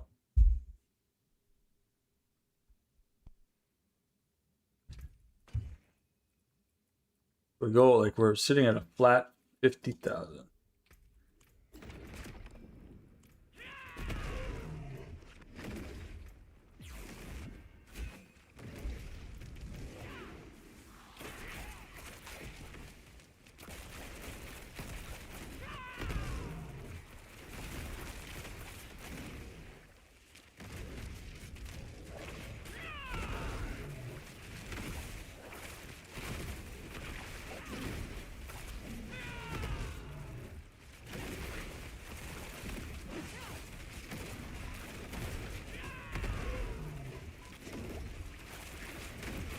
Dude,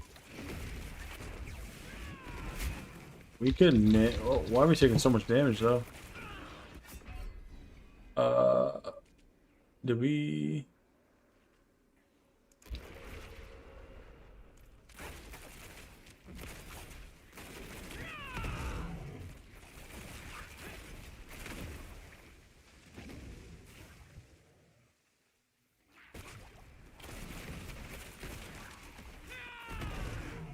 I know they'll update the mercenary system in the future. I hope they do. That'd be cool.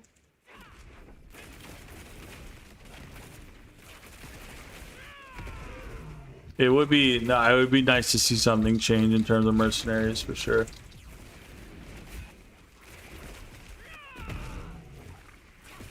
Thorns, man.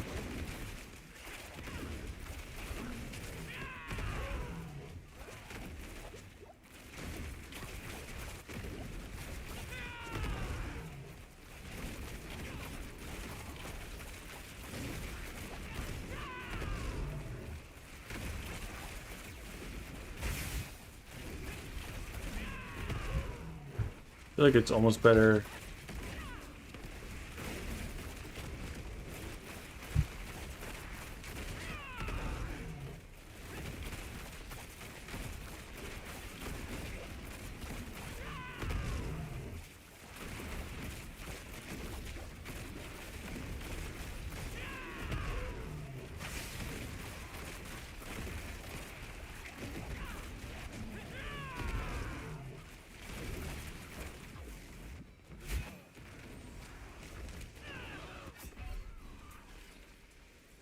No fun.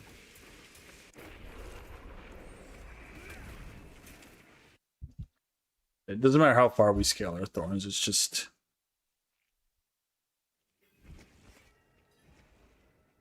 probably.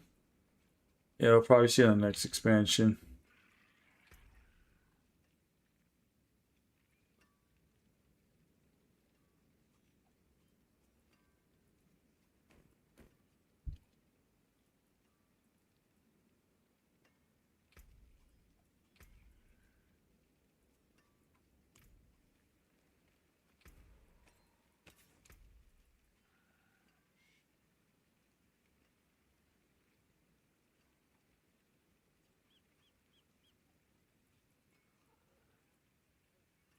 This is the one I often don't try. I know this is broken on Necromancer though.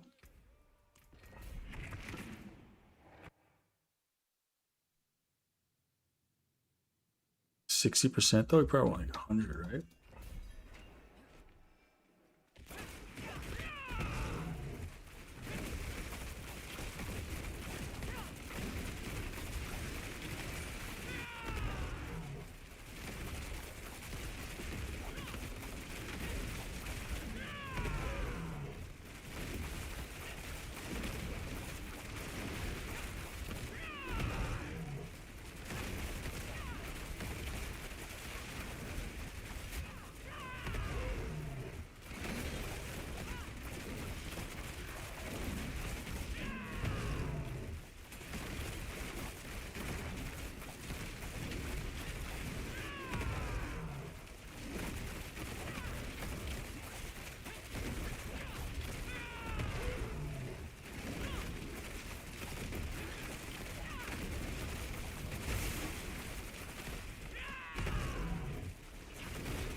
Okay. Yeah, guys, I'm gonna keep going at this thing until I'm like, yeah, I'm just done with Thorns. Thorns is fun. And truthfully, I'm just trying to improve my knowledge on the class as well. I really like things like Thorns really like drive me bonkers. I'm trying to figure out how the Thorns, what's the best way to scale it, you know? And I feel like there's so many, maybe I'm just missing something. But yeah, Thorns, here's another cool interaction I saw too. Was you can go the accelerating aspect because Rushing Claws attack, not necessarily damage, but it's the speed at which we cast it scales with attack speed, right? And because we're casting a core ability with Path of the Emissary, we're scaling the attack speed passively, which is really strong too. You'll notice a difference in the speed of Rushing Claw here. See how much faster we move? The animation on Rushing Claw is so much faster, right?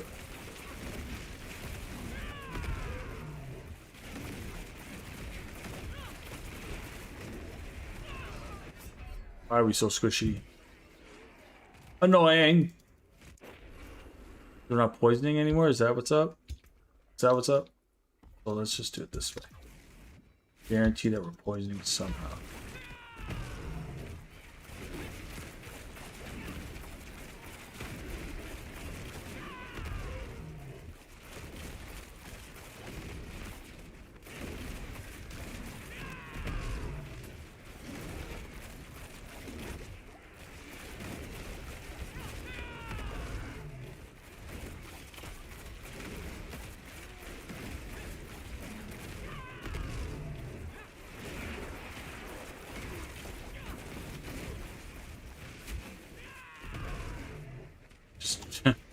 It's just straight up worse.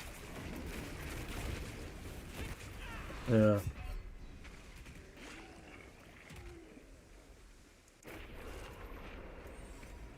It's just straight up worse. Okay. Let's try one more thing.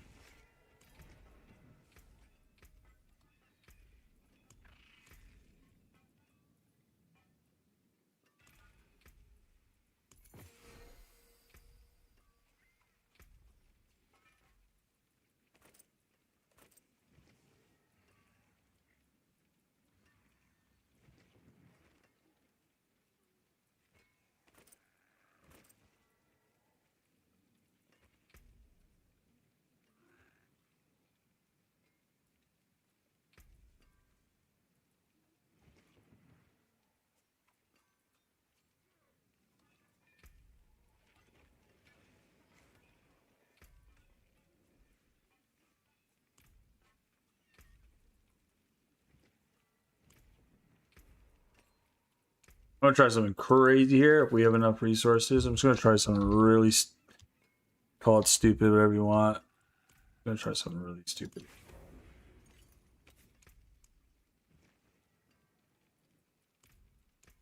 Fate must have plans for you.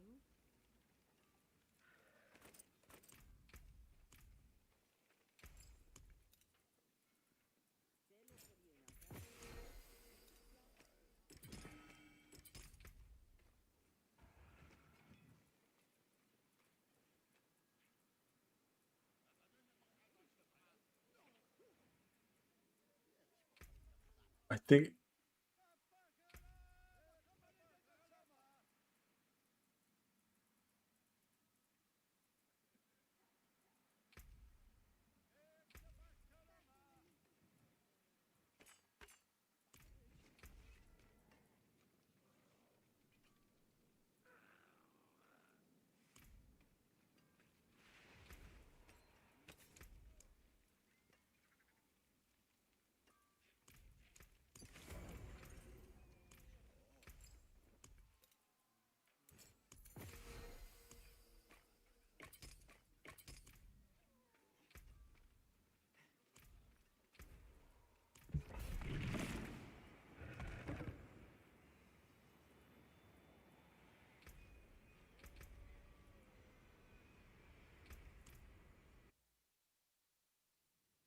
see if this works.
Have to be a piano teacher to play Spiritborn. Yeah, I know, right? I agree, Nexus. Basically, it's got button mash your way to victory with Spiritborn.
Yeah. Paladin is well, Paladin was so busted, remember? Spiritborn is definitely not for the faint of heart. I'll tell you that much. For the faint of heart. Yeah, I'm just trying everything here, guys. I mean it could push. It's not doing it crazy fast. I just kind of want to settle on something that makes sense. Like something just tells me go like tradition, you know, traditional. These go hand in hand. You got debilitating toxins here now. You just kind of double up on Gorilla. Wise to seek an Ascari where stones are concerned.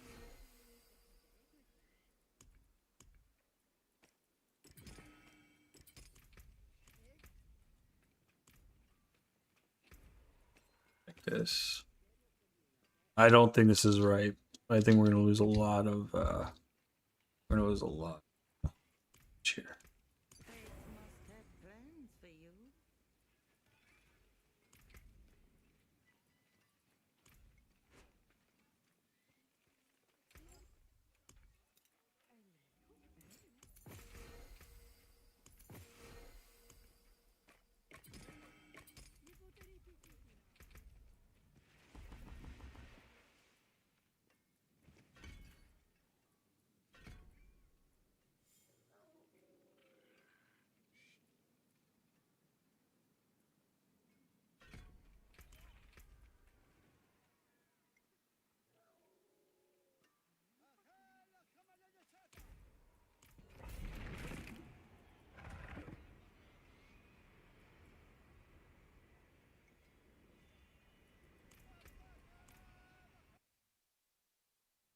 No.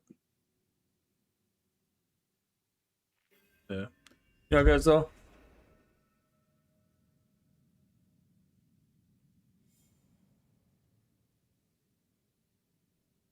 Let's give this one more run, guys. I'm gonna call that night. Would you rather physical damage or guerrilla damage? You know what? I would love to retry physical damage again because I think physical damage. Sorry, I would like to try guerrilla damage again. I think physical damage is great. It's just that there's a particular proc on the WUMBA charm set that that does guerrilla damage as well.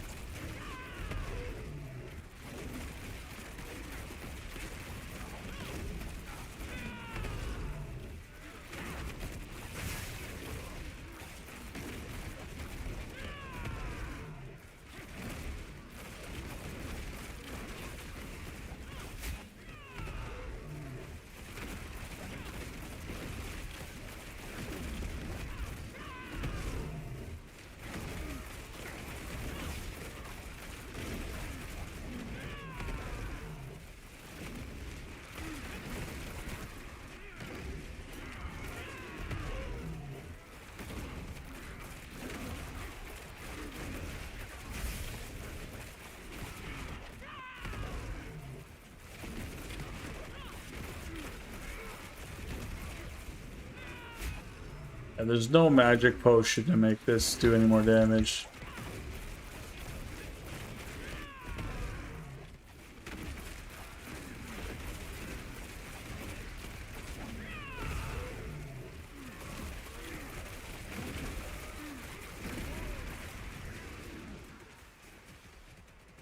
Yeah, we gotta figure out a way. I don't know. It's probably just thorns in general. It's been so many different things. Anyway, anyways, guys, I'm gonna call it in here. It's really late. I didn't realize the time. I just had so much fun trying to do this thorns gorilla build. I'll keep going back at it, man. I won't give up until like I get that final answer. You know, maybe I already have it, maybe I don't.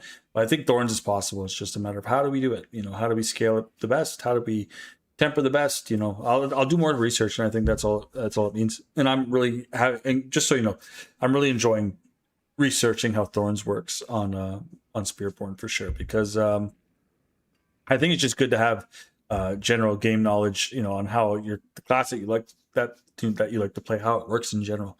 But I'm really enjoying the class. So I'm gonna go back to working on thorns and see if I can make it work. Maybe I'll go back to trying the poison variant. I think what I need to do is just slap on my old pestilence swarm build and start farming, so we have like a crazy amount of gold and resources. And I think that's what I'm gonna do for the rest of the season. Is anytime I live stream, whether, you know, I'll help the community blast if you guys can help with anything, or I'm going to I'm just gonna farm and just trying to get back to finding out how, you know, how does thorns work on Spiritborn. You know, how do we make it work with the recent changes to season 14, right? I'm sure it would have worked a lot better before, being able to perma evade with rushing claw. I think that would have helped out a huge bit, but it is what it is. The WUMBA charm set too, I think, needs some revamping as well, but I'll go back to it. I'm gonna make sure that I can figure out how this works and how to make it work, because I really like to see a thorns build in any capacity. So, you know, it'd be cool. I think rock splitter is also a good option.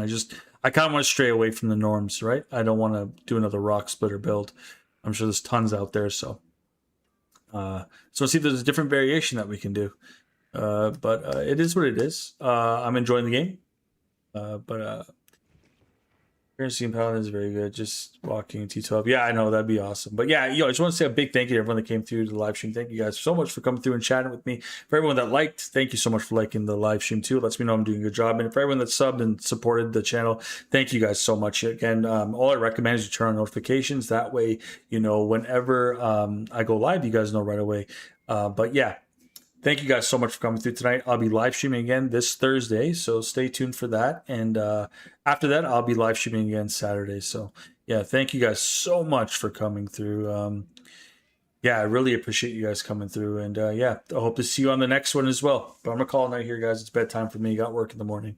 All right, guys. Have a good night. I'm your bro Jadiro. Sign out for now. Peace.